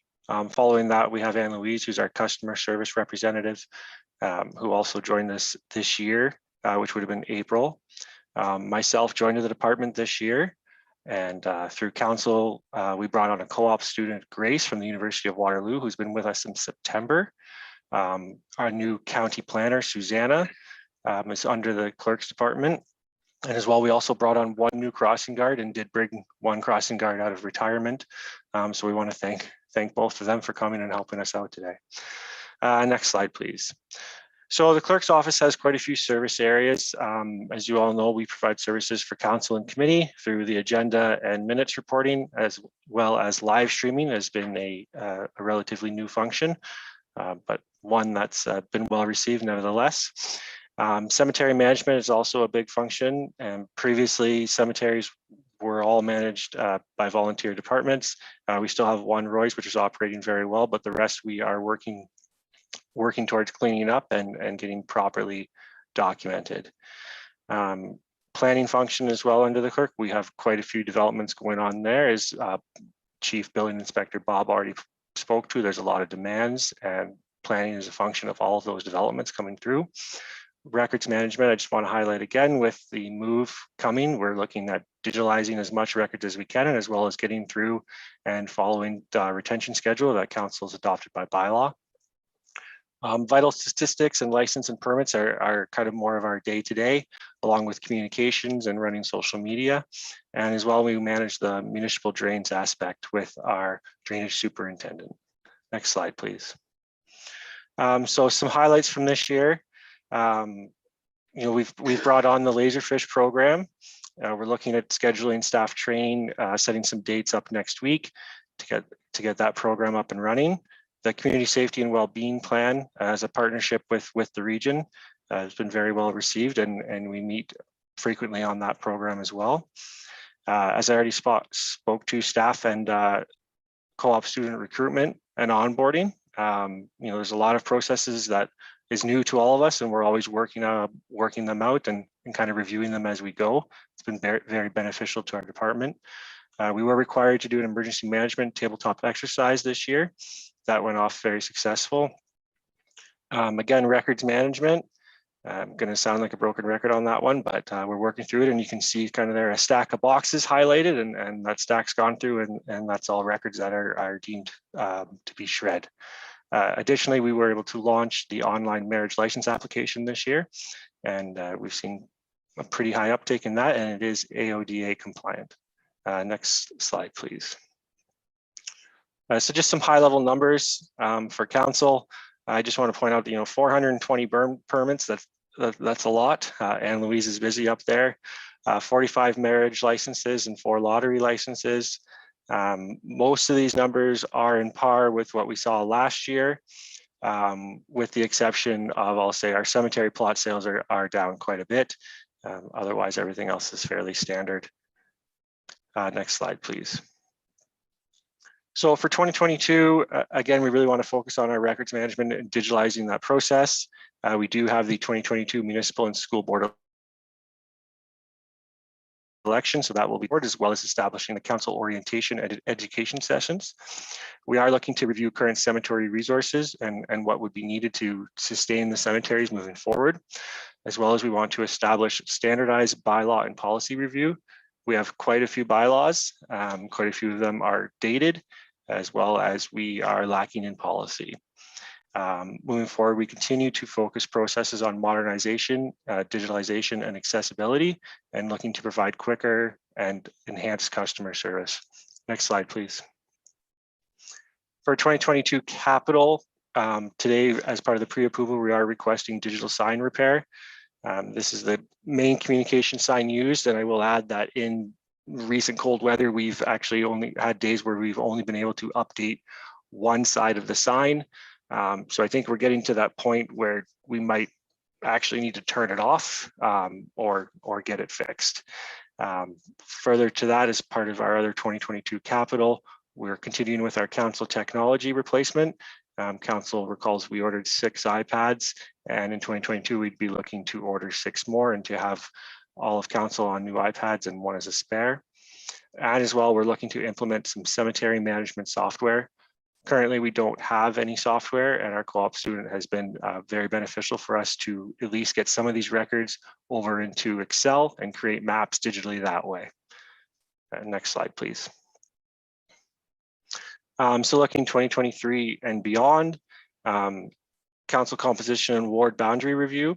That was something we had Watson's come speak with council about this year, and it was decided to bring it forward in 2023 again. We are looking at potentially doing a cemetery master plan, and as well just to continue with records management and digitalizing records. It's quite a lengthy process, and that's something that's going to be ongoing for the department. Just future considerations that would be potentially 3 to 5 or plus out. We'd like to continue with the co-op student program. We would be potentially looking at a dedicated cemetery seasonal groundskeeper. Right now, there's 3 different contractors cutting grass at 4 cemeteries. Bylaw enforcement is currently under review right now, and I'll say our RFP did close today at 2 o'clock and received 3 bids at a high level review. We're very happy with what we saw in those. And then further down the road, someone to take on records management and really attack that program. And if anything, I would just highlight when we brought that forward, that would likely be a term position. Next slide, please. At this point, I'd be happy to answer any questions. Who wants to be first up for Daniel? Cheryl? How many cemeteries is the municipality actually managing or maintaining? We have around the countryside. We have 4 total, and then Roy's is still managed by the group there. Go ahead, Cheryl.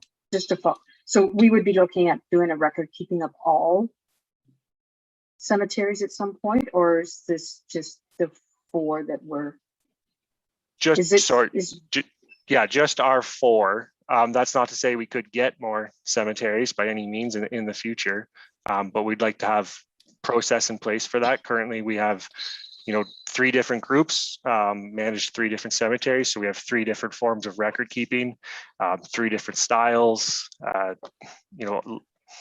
all generally older paper documents that unfortunately have a shelf life if they're not stored in proper conditions. So it's something we're trying to get in a permanent record state. Continue on. Just to follow up to that, I guess I'm wondering if in the future it's going to be something that the municipality is going to be responsible for as the boards of cemeteries age and will not be around to keep records for these smaller cemeteries that are out and about in our municipality. And if legislation is changing towards we'd be responsible, or the municipality responsible for them. We would be. We would be taking them over. I can't speak to how many that's a possibility for or anything like that right now. I just know it's a possibility, and there's been some ramblings that I've been aware of, but I haven't had the chance to dive into that full gamut of what could potentially come our way. Right now we have 4 and 1 is managed for us, and it's great. Other questions for Daniel? Dean? For you, Mr. Chair. Dan, I noticed that the Modernization Grant intake number 3 is assigned to 4 items, what's the backup or the contingency plan if the grant application is not 100% successful, either in whole or in part? What are the alternatives for financing the items that you've got presented here for the 2022 budget? Yeah, and I think that was addressed a bit in the report cover page, but ultimately what we're doing here today is we're asking for council support for those projects regardless of the grant. And if the grant does come through successful, great. That takes that one kind of off the books, so to speak, but we are hoping council supports and identifies them as a must-have project right now, regardless of the grant outcome. Follow up, Dean? Oh, you're good? Okay. Anyone else? Nope. Oh, Nicholas? So the telephone system and additional server still need to be bought in for the new municipal building, is what you're saying, that it doesn't come with one? Yeah, sorry, that's more Treasurer McMurray's department than mine, but I see she jumped on. You, John, there, go ahead. Yeah, so those projects have been identified, like the servers at capacity. Our IT consultant has made us aware of that. We did take one out of commission. It was a 2008 server for security reasons. And so in order to keep the health of the network, it's advised to put a secondary server in place. It will run as a redundancy and create some kind of mirroring for the server. And the telephone project, we currently have an old Nortel system that there's many reasons to upgrade that, to make sure that one, there is a security risk to that system, and two, I'm not sure how feasible it would be to move it, but also increasing our technology would allow us more streamlined from working from home. Everyone's good with that? Thank you, Wendy. Any other questions for Daniel? Okay, we'll move forward to Jeff. Okay, I'll just check my sound. Can you hear me? Good. Thanks. I thought, okay, great. Thanks. We can move ahead, Kristen. So the CAO department consists of the senior leadership team. The senior leadership team are the department heads are listed down the right side of that screen. I think you're all very familiar with them. You've had an opportunity to have a visit with all of them tonight. The other department, the other staff that report to the Chief Administrative Officer are the Executive Assistant. The BIA Coordinator is a part-time position, and the Chief Administrative Officer supports the BIA. And we just recently added the Human Resources Coordinator position, which is a position that reports directly to the CAO, but is definitely a position that will support all of the department heads in the organization and their HR needs. It just has to have a supervisor, and that's where the position is landed. Move ahead, please. So the CA department services are economic development, land sales and rental, corporate leadership, corporate strategic plan, corporate liability and legal, and then of course, human resources management. Move to the next slide. The 2021 department highlights are, of course, continued support for Mitchell downtown. And of course, I think I have to shout out to the BIA for the work that they do to keep our downtown vibrant. And it's been particularly challenging for the last 18 to 20 months as we've moved through COVID. And you know, I think all department heads have made a point of not saying much about COVID tonight. We don't want to be defined last year or this year by COVID, and we've tried to push through it, but there have been a lot of challenges in all departments, and the BIA is one that's been particularly challenged to support that group. CAO department supported the West Perth Village long-term care project in various ways, and that's involved a lot of interaction with council, and I need not highlight any more with you. You're all aware of how much work we've done to support that project and make sure it's successful. Of course, there's Economic Development Committee support. There's support for land use planning and subdivision administration comes through the CAO department. We've one of the highlights that went on, and we've got a lot of subdivision activity. There's been a tremendous amount of consultation activity, but there's a lot of activity that occurs before the formal consultation to advocate for what the community needs, to talk to potential developers and encourage them to provide us mixed housing types and not just single family residential, and to sort of fit their developments into our community. One of the big highlights from 2021 was the sale of the industrial land to Ellis Holdings, which means that we've now sold 10 acres out of our Heron Business Park. And but as you all know, the other side of that is that we can't sell any more land out of Heron Business Park until we can get negotiating with the landowner to the east, Cargill Limited, for plans for a joint stormwater management pond. There hasn't been any progress recently on land negotiations, although I have some hope from one contact that was made today that perhaps I will get some progress on that one. So please move ahead, Kristen. Thanks.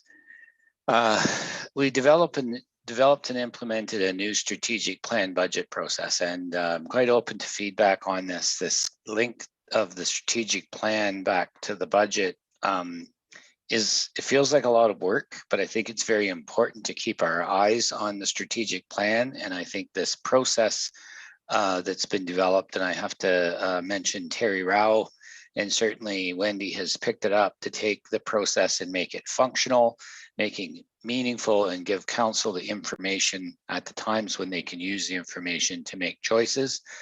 There's a lot of change happening, and we are doing two things. We're being much more, we're providing a lot more financial information and a lot more of a picture for council to see. And we're trying to keep it linked to the strategic plan so that we don't become undisciplined and reactive. So that has been a big highlight of 2021. We've had the joy of doing the budget technically twice in 2021, this meeting anyway. And that we've got this plan for future years. We've got new planning services agreement that went into effect, and we've been through 3 planners, and that's just a matter of adjusting to the new agreement and getting things nailed down, but also turnover at the county, and these things happen. I've assisted the facilities department in Darcy with the municipal office project in the Kenderson Pavilion. It's really been all hands on deck for both of us. With the municipal office, it's a rather large project, and I'm happy to say it's going very well. And the way we've been managed that is Darcy's really been looking after the day-to-day things and doing a lot of the heavy lifting. And then I've been able to focus more on the bigger, big picture projects and the sort of high-level project management. And I think we're getting along quite well with that one. And I expect we'll implement the Kenderson Pavilion project in the same way. We've worked on, I'm working on 3 land disposition projects, and actually a 4th one we're investigating. Recruited and onboarded 2 senior leadership team members, which is no small task, and very happy with the results, but that's a big process. And of course, there's a lot of organizational learning to do with that process. And it's a part of organizational moving forward to have to go through this, but it's been a big year for that. And of course, recruiting the human resources coordinator will be a big assistance, I think, for the day-to-day human resources tasks and the annual human resources cycles that we go through, which we'll be able to train the human resources coordinator to look after in the future. Next slide, please. 2022 projects. A high priority has to be negotiating for the Heron Business Park joint stormwater management, and we may have to ratchet up our strategies on that. in terms of how aggressive we're becoming, because we can't frankly wait any longer. Up till this point, we've been able to spend the time getting a good design in place and update prices, but we're now at the point where we need to have a discussion with our neighbor about how we can mutually benefit from a land transaction that will be good for both of us. I intend to provide continued support for subdivision development planning, and the list that Bob McLean provided is an excellent example of the kinds of subdivision activity that's imminent. There's also a few more projects that are in the queue, so to speak, early discussions that I anticipate you'll see more coming on. It's just there's a lot of interest in Mitchell and West Perth, which is a good thing, but it requires a lot of work to get that, to get those applications to that application point where they end up before council and end up being lots on the ground. And we think there's lots of life in this market, but there's also a need to get the types of housing that really support our community. And that is the more density and more of a mix of choices so that we can be attractive for young families that are looking for a starter house. The Memorandum of Understanding with the West Perth Library is something that I wasn't able to get completed with Rosemary last year, and I'd like to pick that up and get that done in the next year. There's a draft of it. We just have to take that to the next step of legal review and approval. Support for the municipal office project implementation, as I mentioned earlier, that'll be ongoing. And of course, there's a number of human resources projects to work on, none the least of which is the West Perth Fire Department market check is still not complete. I do anticipate having an update for that in the next week, which I'll share with the executive committee at our meeting next week. And there's a number of employment policies and health and safety policies that need to be updated in the next year. Next slide, please. We're going to continue to work with the county on economic development projects, including updating community profiles. So the community profiles are 2016. They were a response to the last census. We now have the new census data, so we can update those. Really looking forward to seeing those comprehensive updates to the personnel policy manual and the health and safety manual I mentioned. The installation of services in the Heron Business Park and promotion of that is really something we've got to be focusing on. Continued support for residential development processes and the greenhouse gas community plan, and assuming that council can see fit to approve that plan, we'll want to move into implementation activities that are both community oriented and also implementation activities by the corporation of the municipality of West Perth. And we've done a lot of greenhouse gas projects. We just haven't been looking at them through that lens. So I think we'll start reporting those and tracking them. And of course, there's going to be a transition to new council at the end of 2022, and there'll be support for that process. Next slide. Just want to quickly mention the capital projects that are in the CAO department. There's 3 development related capital projects. So they're listed in the operations manager's grouping because of the way the FIR codes are set up, but they're actually development related projects, and they are capital costs that are non-recoverable portion of new development. So when we have to upgrade a road or build a new road, and there's cases where there's some flankage of existing development, that existing owner isn't asked to contribute, and so the municipality has to absorb those costs in order to ensure the orderly development of the community. There are 3 capital sheets: Dungy Lane Rail Crossing, Nelson Street, which is a new street from Clayton to Frank, and Wimple Street, which is Park Lane north to Wimple.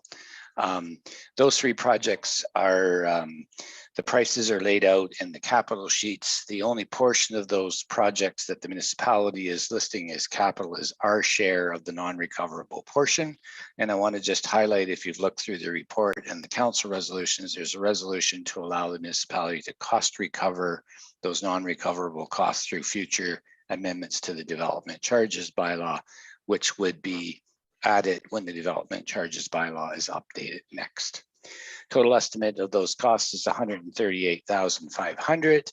And I would like to just note that We have shown these costs where we've budgeted for these costs in the past, but we haven't budgeted for them this way. And so with the change in treasurers, we didn't catch the Wimple Street project financing. And so the Wimple Street project section that goes from Huron Street to Park Lane is currently underway. We didn't complete a capital sheet for it because the big chunk of capital is being done now.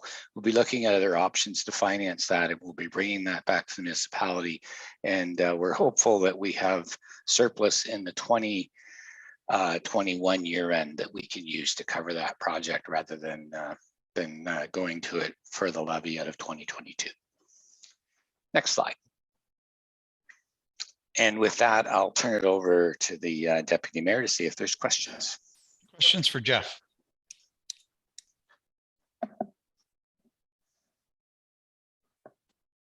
Jeff, you're getting off pretty lucky. Walter, do you have a question there? You turned on. We're exhausting them. Jeff, the unrecoverable portion on Wimpole to Park Lane, I just can't picture any part of that that's not owned by somebody else. So Wimple Street from Park Lane to William? No, from here into Park Lane.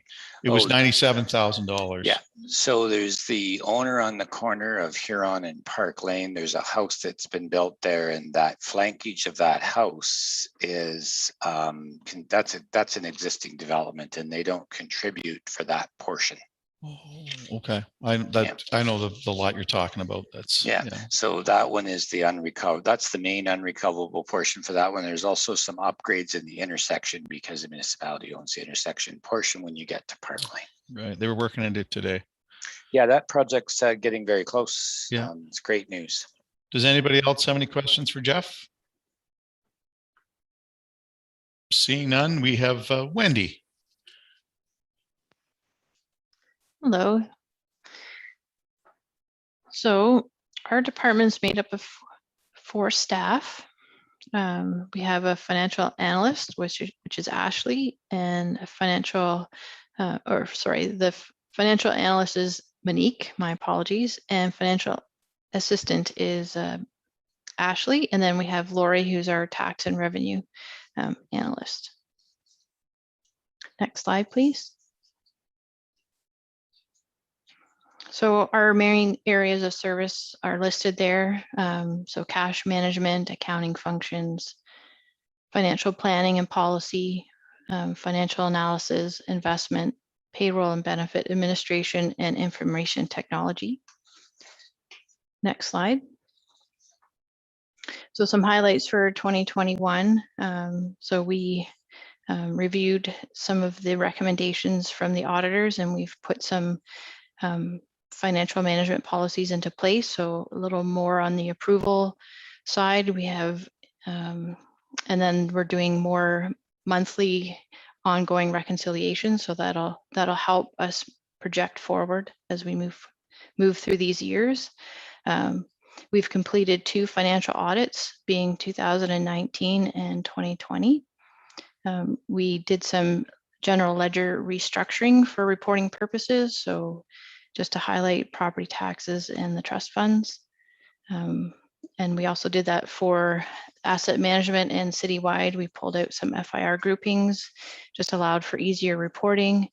And we're in the process of adding the bridge data into the asset management plan. And then we brought forward the new donation policy. Next slide, please. So for our projects in 2022, we have some projects that are under the Modernization Grant, and they are the additional server and the telephone system. And then we're looking to continue looking at the general ledger and restructuring it for better reporting. So I've just on a high level noted for municipal drains, the assets and accumulated amortization. We're also looking at consolidating a number of our bank accounts, just make it easier on our department for reconciling and reporting, and also for paper management and when the auditor is requesting statements. We're looking at doing some database reconciliation for the asset management, and during the asset management workshop, we addressed kind of the timelines for those. We like to implement the FMW software that was purchased, which was the salary and wages and the operating. And we're looking for a capital project to implement the capital, so it's a full circle. We're looking at doing some policy updates for asset management and reserves. And there's a few agreements that have expired or need review. And so those are on our forecast for the upcoming year. Next slide. So for our 2022 budget plan, just is a bit of a timeline to show you where we are and what we're looking for or looking at. So we're hopeful that the auditors will be able to present in December.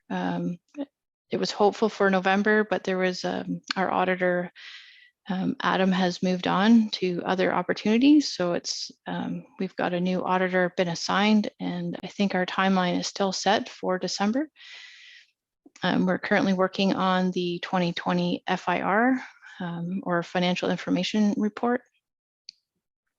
We're looking at the 2021 year end and year-to-date reports. So those are the reports that you guys have been getting on a monthly basis. So just kind of making sure we're bringing those as close as we approach the year end. And then we're working on the operation budget development with managers currently. And tonight we're presenting the capital budget. And then in January, we'd like to implement the new donation policy and bringing a collective list of the community grants and presenting them to you. Hopefully we'll have some assessment information and statistics to be able to bring forward to you, and then a more detailed look at the reserves, and then presenting the operating budget in February, and then budget approval or final levy requirements on the March 28th meeting. Next slide, please. So as mentioned, our capital projects we have would be to purchase the capital budgeting module from FMW, and that would complete the 3 modules that they offer. The additional server, which again is through the grant if we're successful, and the telephone system if we're successful. But we're asking for pre-budget approval on the server and the telephone project, as we see those 2 items as being necessary purchases outside of the grant. Next slide. So the reserves, these are a critical component to the municipality's long-term capital plan. Because we're in 3 years, we're in 2020, 2021, and looking forward into 2022. We've listed them as estimated figures. So we're estimating the reserve balance to be 26.5 million for 2021. And just based off what was presented, we're looking at using $443,000 in reserves to fund some of the 2022 capital purchases. And then as we move through this budget deliberation, we'll be able to look at the financing options and determine if there's more that we can use out of reserves or if it'll be a levy impact. And again, a more detailed reserve report will be coming forward on January 24th. Next slide. And if there's any questions, I'd gladly take them. Share the screen. Perfect. Questions for Wendy?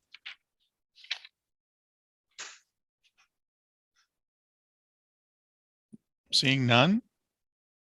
Okay, I don't have any either, Wendy. You're lucky. I guess, pardon? We're back to Jeff. Yeah, so thanks very much. And I think, Kristen, if you can go back to the presentation, I think we'll ask, you can advance to the next couple slides. Let's start with going the other way. Going the other way, yeah.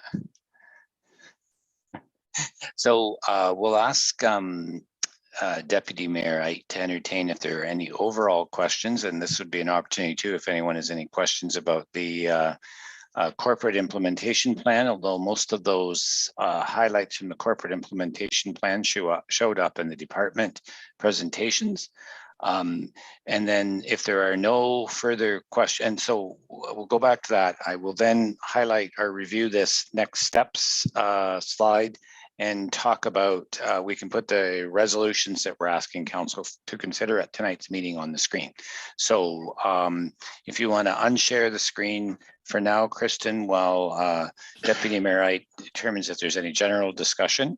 And I want to just highlight that all of the input we received tonight, of course, we're looking for resolutions for some projects to proceed in the capital side, but any input that we received will also be used for us to go ahead and start to plan our operations budgets, which we'll be bringing forward to you as we indicated in February.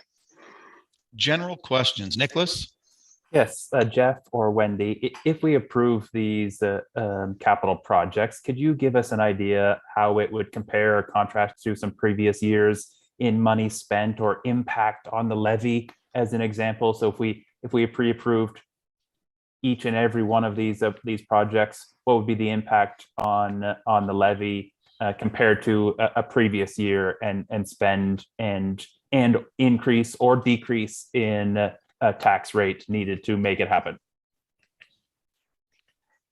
Sure, I don't mind taking that one on. So through the chair, on slide 8, which you'll receive in your package, it shows that our requests are 10.5 million. Our pre-approval, we're looking for 5.5 million, and out of that 3.7 million is non-user fee related. So once we reduce from the reserve that we've identified in the package, we're looking at a total impact of 3.2 million. And comparatively, that chart that is in the report, and it will be also on page 8 of the PowerPoint, it is in line with all the other years between 2015 and 2022. The average, I know in the report it has the average, I just don't have that report right in front of me, sorry. Does that answer your question, Councillor Vink? So what you're saying is we shouldn't expect a tax increase if by approving these capital projects, is what you're saying? Yes, it's in line with what's happened in the past. So the same kind of capital asks are within the average. And as far as pulling from the reserve, I haven't done a full reserve analysis yet, just because we are in 3 different years. But if the same amount of reserves was going to be used as previous years, then no, there would be very limited levy impact. Or not, sorry, I'm wording that incorrectly. There would be the same levy request being asked as other years. So 3.2 million seems to be, and on the bottom of that graph, you can see the years from 2015 to 2022. Each year, that's the levy requirement that has been proposed. These are budgeted figures. So on average, we are asking roughly 3.2 on the levy. Does that suffice, Nicholas? Yes, it does. So then I'll ask a question, Wendy. In your crystal ball, on the operating side, how much difference will we have? Or do you want to not answer that today? If our operating is 25% higher, for instance, we would have an increase, but it probably won't be. It's really hard to speculate right now without seeing some of the moving parts come into check. But I would say that the operation is probably very similar to the last number of years. So I wouldn't anticipate a large increase. Like I wouldn't say you would see unexpected numbers for the levy increase. Because there's a twofold there. Operating or capital, we all of our divisions, they stick pretty close to the exact same amount of money. Mike spends the same amount of money. Doesn't take a lot of difference. Other questions? I see people looking at the ceiling thinking, can be a good question or it can be one that I'd ask. Nothing? No, nothing? Okay. Jeff, I'll give you the thumbs up across the table. Go ahead. Okay, so I can go ahead then and yes, thanks, Kristen. If you can share that screen, just move back one slide to 89. So the senior leadership team, of course, will use this feedback. I'm just going to highlight that schedule again, that the next point of contact with council on a budget discussion will be December the 6th, when we bring the salary grade adjustments after executive committee has had an opportunity to review them and propose them to council for approval. On January 24th, community grants, assessment information and reserves, February 26th, draft budget, and March 28th, budget approval. We'll take this input and put this package together, and then we can roll to the next slide. And these recommendations, what Dan has done is kind of group the recommendations together for council consideration. We can put up more detailed sheet of the recommendations if you wish, but we'd ask council to entertain these recommendations. Perhaps you can take movers and seconders on them.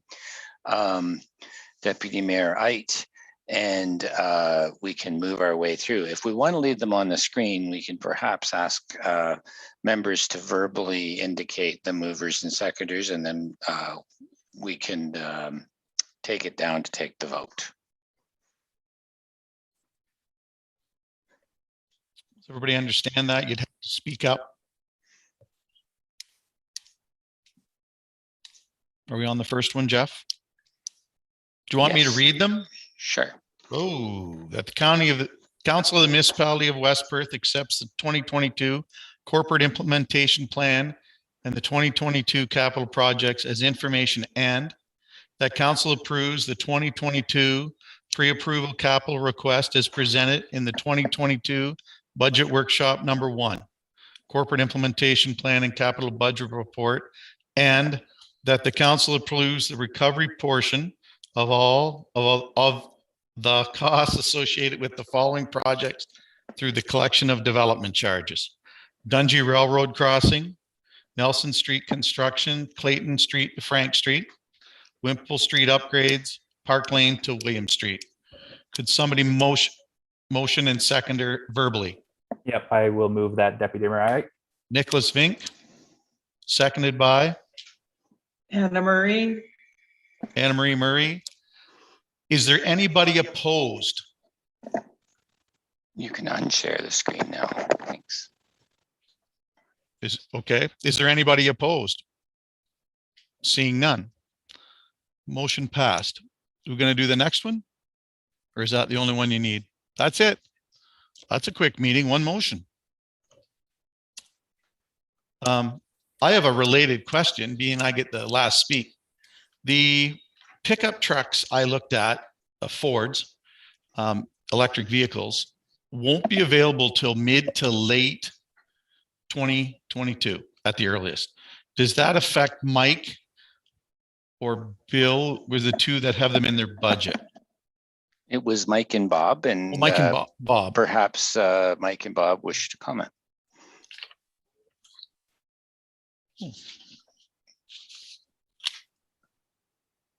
Hey, yeah, we're planning, probably we're looking at 2023 to receive any of those vehicles. There's still a huge shortage, as Councillor Rose would probably know firsthand, working at a local dealership here in town. And there's still a shortage in chips and everything else. So it's still, we're looking probably, even though we're budgeting right now for 2022 vehicles, we probably won't see them till 2023, and we'll be carrying all those costs forward. Bob, any concerns? Same thing. Okay, thank you. Same thing. Mr. CEO, are we just looking for a motion to adjourn, or do you have something else? I think what we can ask you to do then is to turn the chair back over to Mayor McKenzie, and then Mayor McKenzie can manage the confirmatory bylaw and the adjournment section. Don't need, I just turn it back over to him. We don't need a motion. Mr. Mayor, go ahead. Okay, just well, Yeah, I'm okay. Just for Yep, we can hear information. you. And this affects, I guess maybe Darcy. It's just a thought. And I know Mike, we've talked about this for the water department, but the paramedics in Perth County, they have 2 ambulances on order. And whenever they get delivery, probably they're hoping in 2022 that they'll both arrive. But there could be 2 units there that would be ideal for, similar to a cube van. And they're well maintained, as Councillor Matheson can probably attest to. But they would be good units, and they're not like units that come out of the city that are drove hard and that they're fairly well looked after. So I just mentioned that for information, and if you want to, check into that, and just Yep. giving you a heads up. That's all. For sure. We'll definitely explore that. I think that might be a good little fit. So we will explore that option. Yeah. Okay. If there is anything else anybody wants to bring up at this time? Okay. Confirmatory bylaw, then bylaw number 89, being a bylaw to confirm the proceedings of the Council of Corporation of the Municipality of West Perth, be read a first, second, and third time and finally passed. Do we have a mover and seconder for that? Councillor Rose and Councillor Bell, all those in favor? That is carried. And finally, a motion to adjourn that Municipality of West Perth adjourns at 9:16. And I know Dean had his hand up for the last one, so I'll take Dean as mover and Councillor Rose as a seconder on the adjournment. All those in favor? Opposed? That is carried. Very good. Thank you.